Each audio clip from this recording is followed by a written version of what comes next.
ನಮಸ್ಕಾರ ಸ್ನೇಹಿತರೆ, ಎಲ್ಲರಿಗೂ ನಮ್ಮೂರ ಬಾನುಲಿ ಯೂಟ್ಯೂಬ್ ಚಾನೆಲ್ಗೆ ಸ್ವಾಗತ. ಇವತ್ತಿನ ಈ ವಿಡಿಯೋದಲ್ಲಿ ಒಂದು ರೋಚಕವಾದ ಮತ್ತೊಂದು ಅದ್ಭುತವಾದ ವಿಷಯವನ್ನ ನಿಮ್ಮೆಲ್ಲರಿಗಾಗಿ ಹೊತ್ತು ತಂದಿದ್ದೀವಿ. ಈ ವಿಷಯದ ಕುರಿತು ನಾವು ಡಿಟೇಲ್ ಆಗಿ ವಿಡಿಯೋದಲ್ಲಿ ನೋಡೋಣಂತ. ಅದೇ ರೀತಿ ಈ ವಿಡಿಯೋ ನೋಡಿದ್ಮೇಲೆ ನಿಮಗೆ ಏನ್ ಅನ್ನಿಸ್ತು ಅಥವಾ ಈ ವಿಷಯದ ಬಗ್ಗೆ ಏನಾದ್ರೂ ಹೇಳ್ಕೊಳ್ಬೇಕಿತ್ತು ಅಂತ ಅನ್ಸಿದ್ರೆ ದಯವಿಟ್ಟು ಕಮೆಂಟ್ ಮೂಲಕ ಅದನ್ನ ನಮ್ಮೊಟ್ಟಿಗೆ ಹಂಚ್ಕೊಳ್ರಿ ಅಂತ ಹೇಳ್ತಿದ್ದೀನಿ. ಬರ್ರಿ, ಹಂಗಿದ್ರ ಇನ್ನು ತಡ ಮಾಡೋದ್ ಬೇಡ, ಈ ವಿಡಿಯೋವನ್ನ ನೋಡ್ಕೊಂಡ್ ಬರೋಣ.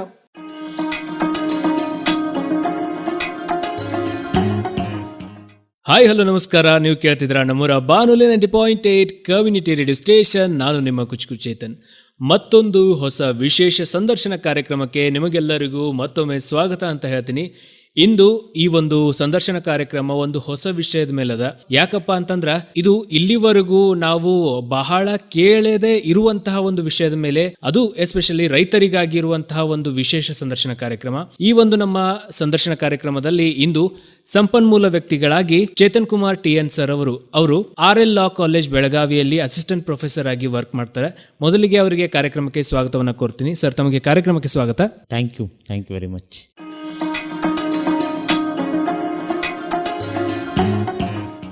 ವೆಲ್ ಸರ್, ನಾವಿವತ್ತು ರೈತರಿಗಾಗಿ ಬೌದ್ಧಿಕ ಆಸ್ತಿ ಹಕ್ಕುಗಳು ಈ ಒಂದು ವಿಷಯದ ಮೇಲೆ ಮಾತಾಡ್ಲಿಕ್ಕತ್ತೀವಿ. ಸೊ ಮೊದಲಿಗೆ ಏನು ಸರ್ ಇದು IPR ಅಥವಾ ಬೌದ್ಧಿಕ ಆಸ್ತಿ ಹಕ್ಕುಗಳು ಅಂದ್ರೆ ಏನು, ಅದ್ರ ಬಗ್ಗೆ ಸಂಕ್ಷಿಪ್ತ ಪರಿಚಯವನ್ನು ನಮ್ಮ ಕೇಳುಗರಿಗೆ ತಿಳಿಸ್ಕೊಡ್ಬೇಕು ಸರ್. ಎಲ್ಲ ಕೇಳುಗರಿಗೆ ನನ್ನ ನಮಸ್ಕಾರಗಳನ್ನು ತಿಳಿಸ್ತಾ, ಈ ಬೌದ್ಧಿಕ ಆಸ್ತಿ ಹಕ್ಕುಗಳು ಅಂತಂದ್ರೆ ಅದನ್ನು ನಾವು ಇಂಗ್ಲಿಷ್ನಲ್ಲಿ ಇಂಟೆಲೆಕ್ಚುಯಲ್ ಪ್ರಾಪರ್ಟಿ ರೈಟ್ಸ್ ಅಂತ ಕರಿತೀವಿ. ಅಂದ್ರೆ ಇಂಟೆಲೆಕ್ಚುಯಲ್ ಕೆಪಾಸಿಟಿ ಅಂತಂದ್ರೆ ಮನುಷ್ಯನ ಬೌದ್ಧಿಕ ಆಸ್ತಿ ಅಂತಕ್ಕಂಥದ್ದು ಏನಿದೆ ಅವನ ಬುದ್ಧಿಮಟ್ಟ ಅವನು ಏನು ಅವನ ಹತ್ರ ಬುದ್ಧಿ ಅಂತಕ್ಕಂಥದ್ದು ಏನಿದೆ ಆ ಬುದ್ಧಿಯನ್ನ ಇವತ್ತು ನಾವು ಅದನ್ನ ಆಸ್ತಿ ಅಂತ ಟ್ರೀಟ್ ಮಾಡೋದಕ್ಕೆ ಸಮಯ ಅಂತ ನಮಗೆ ಈಗ ಬಂದಿರತಕ್ಕಂಥದ್ದು. ಮುಂಚೆನೂ ಇತ್ತು ನಮ್ಮಲ್ಲಿ, ಆದ್ರೆ ನಮ್ಗೇನೆ ಕೂಡ ಇವಾಗ ನಾವು ಕಲಿತಾ ಇದೀವಿ ಅನ್ನೋ ಸಂದರ್ಭದಲ್ಲಿ ಮಾತ್ರ ನಮಗೆ ಅದ್ರ ಅರಿವು ಆಯ್ತು. ಅದಕ್ಕಿಂತ ಮುಂಚೆ ನಮಗೆ ಗೊತ್ತೇ ಇರಲಿಲ್ಲ ಇವೆಲ್ಲ. ಅಂದ್ರೆ ಇವತ್ತಿನ ಜನಗಳಿಗೆ ಈ ಬೌದ್ಧಿಕ ಆಸ್ತಿಯ ಹಕ್ಕುಗಳು ಅಂತಂದ್ರೆ ಬಹಳ ಜನಷ್ಟಕ್ಕೆ ಗೊತ್ತೇ ಇಲ್ಲ. ಹಾಗಾಗಿ ಅವರಲ್ಲಿ ಕೆಲವೊಂದು ಅವ್ರಿಗೆ ಸೇರ್ಬೇಕಾದಂತ ಹಕ್ಕುಗಳು ಇರ್ತದೆ, ಆ ಹಕ್ಕುಗಳ ಬಗ್ಗೆ ಮಾಹಿತಿ ಇರೋದಿಲ್ಲ. ಹಾಗಾಗಿ ಅವರು ತಮ್ಮ ಹಕ್ಕುಗಳನ್ನ ತಲೆನೇ ಕೆಡಿಸ್ಕೊಳೋದಿಲ್ಲ. ಒಂದು ಸಿಂಪಲ್ ಬಹಳ ಸರಳವಾದಂತ ಒಂದು ಎಕ್ಸಾಂಪಲ್ ಹೇಳ್ಬೇಕು ಅಂತಂದ್ರೆ, ನಾವು ಹಳದಿ ಬಳಸ್ತೀವಲ್ಲ, ಅರಿಶಿಣ ನಮ್ಮಲ್ಲಿ ಬಳಸ್ತಾ ಎಷ್ಟೋ ಸಾವಿರಾರು ವರ್ಷಗಳಿಂದ ನಾವು ಬಳಸ್ಕೊಂತ ಬರ್ತಾ ಇದೀವಿ ನಮ್ಮ ಅಡಿಗೆಯಲ್ಲಿ, ನಮ್ಮ ಇದಕ್ಕೆ ಸೌಂದರ್ಯವರ್ಧಕವಾಗಿ. ಆದ್ರೆ ನಮ್ಮಲ್ಲಿ ಈ ವಿಷಯದ ಬಗ್ಗೆ ಅನುಭವ ಇಲ್ದಲೇನೆ ಮತ್ತೆ ಅವೇರ್ನೆಸ್ ಇಲ್ದಲೇನೆ ಬೇರೆ ಯಾವ್ದೋ ದೇಶದವರು ಇದಕ್ಕೆ ಪೇಟೆಂಟ್ ತಗೊಂಡ್ಬಿಟ್ರು. ಪೇಟೆಂಟ್ ಅಂತಂದ್ರೆ ಅದಕ್ಕೆ ಒಬ್ಬ ವ್ಯಕ್ತಿ ಪೇಟೆಂಟ್ ತಗೊಂಡ್ರೆ ಅವನಿಗೆ ಒಂದು ಪರವಾನಗಿ ಸಿಗ್ದ ಹಾಗೇನೆ ಅವನು ತನ್ನ ಬೇರೆಯವನು ನಮ್ಮಲ್ಲಿ ಭಾರತದಲ್ಲಿ ಸಾವಿರ ವರ್ಷಗಳಿಂದ ಯೂಸ್ ಮಾಡ್ತಾ ಇರ್ತಕ್ಕಂಥದ್ದನ್ನ ಬೇರೆ ಯಾರೋ ಒಬ್ಬ ಪೇಟೆಂಟ್ ತಗೊಂಡ್ತಾನೆ. ಅವನು ಅದಕ್ಕೆ ಏನ್ ಹೇಳ್ತಾನೆ ಅಂತಂದ್ರೆ, ಈ ಹಳದಿ ಅಂತಕ್ಕೇನಿದೆಯಲ್ಲ, ಈ ಹಳದಿ ಅಂತಕ್ಕಂಥದ್ದು ಎಲ್ಲಾದ್ರೂ ಗಾಯ ಆದ್ರೆ ಗಾಯದ ಮೇಲೆ ನೀವು ಅದನ್ನ ಅಪ್ಲೈ ಮಾಡಿದ್ರೆ ಅದು ಆಂಟಿಸೆಪ್ಟಿಕ್ ಆಗಿ ವರ್ಕ್ ಮಾಡ್ತದೆ, ಕ್ಯೂರ್ ಮಾಡ್ತದೆ ಅಂತೇಳಿ. ಇದು ನಮ್ಮ ಪೂರ್ವಿಕರಿಗೆ ಸಹಸ್ರಾರು ವರ್ಷಗಳಿಂದ ಗೊತ್ತಿದೆ. ಆದ್ರೆ ನಮ್ಮಲ್ಲಿ ಸಮಸ್ಯೆ ಏನಂದ್ರೆ, ನಮಗೆ ಈ ವಿಚಾರದ ಬಗ್ಗೆ ಆಸ್ತಿಗಳ ಬೌದ್ಧಿಕ ಆಸ್ತಿ ಹಕ್ಕುಗಳು ಅನ್ನೋದ್ರ ಬಗ್ಗೆ ನಮಗೆ ಅರಿವೇ ಇರೋದಿಲ್ಲ. ಆ ಕಾರಣಕ್ಕೋಸ್ಕರ ಬೇರೆ ಯಾರೋ ನಮ್ಮ ಬುದ್ಧಿಮಟ್ಟತೆಯನ್ನು ಅವ್ರು ಬಳಸ್ಕೊತಾರೆ. ಹಾಗಾಗಿ ನಮಗೆ ಇವತ್ತಿನ ಪ್ರಸ್ತುತ ದಿನಮಾನದಲ್ಲಿ ಈ ಬೌದ್ಧಿಕ ಆಸ್ತಿಯ ಹಕ್ಕುಗಳ ಬಗ್ಗೆ ತಿಳ್ಕೋಬೇಕಾದಂಥದ್ದು ತೀರಾ ಅಗತ್ಯತೆ ಮತ್ತು ತೀರಾ ಅನಿವಾರ್ಯತೆಯೂ ಕೂಡ. ಖಂಡಿತ ಸರ್, ನನ್ನ ಮುಂದಿನ ಪ್ರಶ್ನೆ ಸಹ ಅದೇ ಆಗಿತ್ತು. ಇಂದಿನ ಕಾಲದಲ್ಲಿ IPR ಅನ್ನೋದು ಯಾಕೆ ಮುಖ್ಯವಾಗಿದೆ ಅನ್ನೋದ್ರ ಬಗ್ಗೆ. ಸೊ ಅದ್ರ ಬಗ್ಗೆನೂ ಸಹ ತಾವು ಉತ್ತರವನ್ನ ಕೊಟ್ರಿ. ಈಗ ಈ ಒಂದು IPR ಅಥವಾ ಬೌದ್ಧಿಕ ಆಸ್ತಿ ಹಕ್ಕುಗಳು ಪ್ರಮುಖ ವಿಧಗಳು ಅಂತ ಇದಾವ ಸರ್, ಅದ್ರ ಬಗ್ಗೆ ಹೇಳ್ಬೇಕು ಸರ್. ಬೌದ್ಧಿಕ ಆಸ್ತಿ ಹಕ್ಕುಗಳಲ್ಲಿ ಒಂದು ಪೇಟೆಂಟ್ ಅಂತ ಒಂದು ಬರ್ತದೆ. ಪೇಟೆಂಟ್ ಅಂದ್ರೆ ಕನ್ನಡದಲ್ಲಿ ಅದನ್ನ ಸನ್ನದು ಅಂತ ಕರೀತಾರೆ. ಸನ್ನದು ಅಂತಂದ್ರೆ ಒಬ್ಬ ವ್ಯಕ್ತಿ ಏನೋ ಒಂದು ಹೊಸದಾದನ್ನ ಈ ಜಗತ್ತಿಗೆ ಕೊಟ್ಟ. ಅಂದ್ರೆ ಈಗ ಯಾವುದೋ ಒಂದು ವಿಚಾರವನ್ನ ನಾವು ಗಮನದಲ್ಲಿ ಇಟ್ಕೊಂಡ್ರೆ ಆ ಏನ್ ಇರ್ತಕ್ಕಂಥ ವಿಷಯವನ್ನ ಇನ್ನೂ ತುಂಬಾ ಅಭಿವೃದ್ಧಿ ಪಡಿಸಿ ಪರಿಚಯ ಮಾಡಿಸಿ ಇಡೀ ಜಗತ್ತಿಗೆ ಗೊತ್ತಿಲ್ಲದಲೆ ಅದನ್ನ ಅವನು ಹೊಸದಾಗಿ ತಗೊಂಡ್ ಕೊಟ್ಟ. ಆ ವಿಚಾರಕ್ಕೋಸ್ಕರ ಅವನ ಬುದ್ಧಿ ಬಳಸಿ ಅವನ ಸಮಯನ ವ್ಯರ್ಥ ಮಾಡಿರ್ತಾನೆ ಅದಕ್ಕೋಸ್ಕರ. ಮತ್ತೆ ಅದೇ ರೀತಿ ಒಳಗೆ ದುಡ್ಡನ್ನು ಖರ್ಚು ಮಾಡಿರ್ತಾನೆ, ಅವನ ಬುದ್ಧಿಯನ್ನು ಖರ್ಚು ಮಾಡಿರ್ತಾನೆ. ಇಷ್ಟೆಲ್ಲ ಮಾಡಿ ಒಂದು ಹೊಸ ರೀತಿಯಾದಂತ ಕಾನ್ಸೆಪ್ಟ್ ಅನ್ನ ಡೆವಲಪ್ ಮಾಡ್ತಾನೆ. ಅದು ಜನಗಳಿಗೆ, ಸಮಾಜಕ್ಕೆ ತುಂಬಾ ಅನುಕೂಲ ಆಗ್ತದೆ. ಹಾಗಾಗಿ ಅಷ್ಟೆಲ್ಲ ಮಾಡಿದ್ಮೇಲೆ ಬೇರೆ ಯಾರೋ ಬಂದ್ಬಿಟ್ಟು ಅವನು ಮಾಡಿರ್ತಕ್ಕಂತಹ ಶ್ರಮವನ್ನ ಬೇರೆ ಯಾರೋ ತಗೊಂಡೋಗೋದಕ್ಕೆ ಅವಕಾಶ ಕೊಡಬಾರದು ಅಂತಕ್ಕಂಥ ಉದ್ದೇಶದಿಂದ ಭಾರತದಲ್ಲಿ ನಾವು 1970ನೇ ಇಸ್ವಿಯೊಳಗೆ ನಾವು ಪೇಟೆಂಟ್ ಆಕ್ಟ್ ಅಂತೇಳಿ ನಾವು ತಗೊಂಬಂದ್ವಿ, ಸಣ್ಣದು ಕಾಯಿದೆ ಅಂತೇಳಿ 1970ನೇ ಇಸ್ವಿಯಲ್ಲಿ ತಗೊಂಬಂದ್ವಿ. ಅದ್ರ ಪ್ರಕಾರ ಮುಂಚೆ ಯಾವ ತರ ಇತ್ತು ಅಂತಂದ್ರೆ, ಈ ಪೇಟೆಂಟ್ ಕೆಳಗಡೆ ಯಾವುದೋ ಒಬ್ಬ ವ್ಯಕ್ತಿ ಡೆವಲಪ್ ಒಂದು ಹೊಸ ಆವಿಷ್ಕಾರವನ್ನ ಮಾಡ್ತಾನೆ ಅಂತ ಅನ್ಕೊಳ್ಳಿ. 2005ಕ್ಕಿಂತ ಮುಂಚೆ ನಾನು ಹೇಳೋದು, 2005 ನಂತರದಲ್ಲಿ ಸ್ವಲ್ಪ ಬೇರೆ ಬದಲಾವಣೆ ಆಯ್ತು. 2005ಕ್ಕಿಂತ ಮುಂಚೆ ನೀವೇನೋ ಒಬ್ಬ ಇನ್ವೆನ್ಷನ್ ಮಾಡ್ತಾ ಇದ್ದೀರಾ, ಆವಿಷ್ಕಾರ ಮಾಡ್ತಾ ಇದ್ದೀರಾ ಅಂತ ಅನ್ಬೇಕಾದ್ರೆ ನೀವೇನು ಆ ಪ್ರೊಸೀಜರ್ ಬಳಸ್ತಿರಲ್ಲ, ಪ್ರಾಡಕ್ಟ್ ಅಲ್ಲ, ಎಂಡ್ ಪ್ರಾಡಕ್ಟ್ ಅಲ್ಲ, ಸೊ ಬರೀ ಏನ್ ಪ್ರೊಸೀಜರ್ ಬಳಸ್ತಿರಲ್ಲ ಆ ಪ್ರೊಸೀಜರ್ಗೆ ಮಾತ್ರ ಪೇಟೆಂಟ್ ಇರೋದು. ಅದಕ್ಕಿಂತ ನೀವೇನ್ ಬಳಸಿದ್ರಿ, ಯಾವುದೋ ಒಂದು ಪ್ರಾಡಕ್ಟ್ ನಾವು ಡೆವಲಪ್ ಮಾಡಿ ಇದು ಎಂಡ್ ಪ್ರಾಡಕ್ಟ್ ಅಂತ ರಿಸಲ್ಟಿಗಿಲ್ಲ, ಏನ್ ಪ್ರೊಸೀಜರ್ ಮಾಡ್ತೀರಾ ಅಷ್ಟಕ್ಕೆ ಮಾತ್ರ ಇದನ್ನಿರೋದು. ಅದಕ್ಕೇನೆ ಪ್ರಾಸೆಸ್ ಪೇಟೆಂಟ್ ಮತ್ತೆ ಪ್ರಾಡಕ್ಟ್ ಪೇಟೆಂಟ್ ಅಂತೇಳಿ 2 ಥರದ್ದು ಇದು. 2005ಕ್ಕಿಂತ ಮುಂಚೆ ಬರೀ ಪ್ರಾಸೆಸಿಂಗ್ ಮಾತ್ರ, ನೀವೇನ್ ಡೆವಲಪ್ ಮಾಡ್ತಾ ಹೋಗ್ತಿರಲ್ಲ, ಏನೇನು ಬಳಸ್ತೀರಿ, ಯಾವ ಫಾರ್ಮುಲಾ ಹಾಕ್ತೀರಿ, ಏನಿದಕ್ಕೆ ಅಷ್ಟಕ್ಕೆ ಮಾತ್ರ ಇದು ಪೇಟೆಂಟ್. ಆದ್ರೆ ಇದನ್ನ ಬಳಸ್ಕೊಂಡು ಬೇರೆ ರೀತಿಯಲ್ಲಿ ಬಳಸ್ತಾರೆ, ಎಂಡ್ ಪ್ರಾಡಕ್ಟ್ ಅನ್ನ ಡೆವಲಪ್ ಮಾಡ್ತಾ ಹೋಗ್ತಾರೆ. ಒಬ್ಬ ವ್ಯಕ್ತಿ ಎಂಡ್ ಪ್ರಾಡಕ್ಟಿಗೆ ಪೇಟೆಂಟ್ ತಗೊಂಡ್ಬಿಡ್ತಾನೆ, ಅವಾಗ ಪಾಪ ನೀವು ಕಷ್ಟಪಟ್ಟಿರೋದು ಇಲ್ಲಿ ಹೋಗ್ಬಿಡ್ತದೆ. ಹಾಗಾಗಿ 2005ನೇ ಇಸ್ವಿಯೊಳಗೆ ನಮ್ಮ ಭಾರತ ಸನ್ನದು ಕಾಯ್ದೆಗೆ ತುಂಬಾ ಅತಿ ಪ್ರಾಮುಖ್ಯವಾದಂತ ಒಂದು ಬದಲಾವಣೆಯನ್ನು ತಗೊಂಬಂದು, ಅದನ್ನ ಅಮೆಂಡ್ಮೆಂಟ್ ಅಂತ ಕರಿತೀವಿ, ತಿದ್ದುಪಡಿಯನ್ನು ತಗೊಂಬಂದು ಬರೀ ಪ್ರಾಸೆಸಿಂಗ್ ಮಾತ್ರ ಅಲ್ಲ ಪ್ರಾಡಕ್ಟಿಗೂ ಕೂಡ ಇದೆ ಅಂತ. ಈಗ ವ್ಯಕ್ತಿ ಪ್ರಾಸೆಸ್ ಮತ್ತೆ ಪ್ರಾಡಕ್ಟಿಗೂ ಕೂಡ ಪೇಟೆಂಟ್ ಪಡಿತಕ್ಕಂತಹ ಸನ್ನದು ಪಡಿತಕ್ಕಂತಹ ಹಕ್ಕಿದೆ. ಇದು ಒಂದು ರೀತಿ. ಎರಡನೇದು ನಮ್ಮಲ್ಲಿ ಕಾಪಿರೈಟ್ ಅಂತ ಇದೆ. ಕಾಪಿರೈಟ್ ಅಂತಂದ್ರೆ ಯಾವುದೇ ವ್ಯಕ್ತಿ ಏನೇ ಒಂದು ಬರೆದ್ರು ಆ ವ್ಯಕ್ತಿ ಬರಿಬೇಕು ಅಂತಂದ್ರೆ ಸುಮ್ನೆ ಬರೆಯೋದಕ್ಕಾಗೋದಿಲ್ಲ. ಈಗ ನೀವು ಯಾವುದೋ ಒಬ್ಬ ವ್ಯಕ್ತಿ ಒಂದು ಫಿಲ್ಮ್ ಸಾಂಗ್ ಬರೀತಾನೆ ಅಂತ ಅನ್ಕೊಳ್ಳಿ, ವಿಚಾರಗಳು, ಆಲೋಚನೆ, ಅದು ಅವನ ಸಮಯಕ್ಕೆ ಇದು ಎಷ್ಟು ಮಟ್ಟಿಗೆ ಸೂಕ್ತ ಆಗ್ತದೆ, ಏನ್ ಇದನ್ನ ಆಗ್ತದೆ. ಯಾವೊಬ್ಬ ವ್ಯಕ್ತಿ ಯಾರೋ ಒಬ್ಬರ ಬಗ್ಗೆ ಒಬ್ಬ ಚಿಂತನೆಗಳು ಬರೀತಾರೆ, ಏನೋ ಒಬ್ರು ಒಂದು ವಿಚಾರದ ಬಗ್ಗೆ ಬರೀತಾರೆ, ಅದು ಕಥಾ ಎಲ್ಲದಕ್ಕೂ ಆ ರೀತಿಯಾದಂತಹ ಕೃತಿಗಳಿಗೆ ಆ ವ್ಯಕ್ತಿ ಬರದಾಗಿ ಬೇರೆ ಒಬ್ಬ ಯಾರೋ ಇದನ್ ಮಾಡ್ತಾನೆ ಅಂತಂದ್ರೆ ಅದಕ್ಕೆ ಕೃತಿ ಚೌರ್ಯ ಆಗ್ತದೆ, ಅವನ ಎಕನಾಮಿಕ್ ರೈಟ್ಸ್ ಏನಿದೆ ವೈಲೇಟ್ ಆಗ್ತದೆ.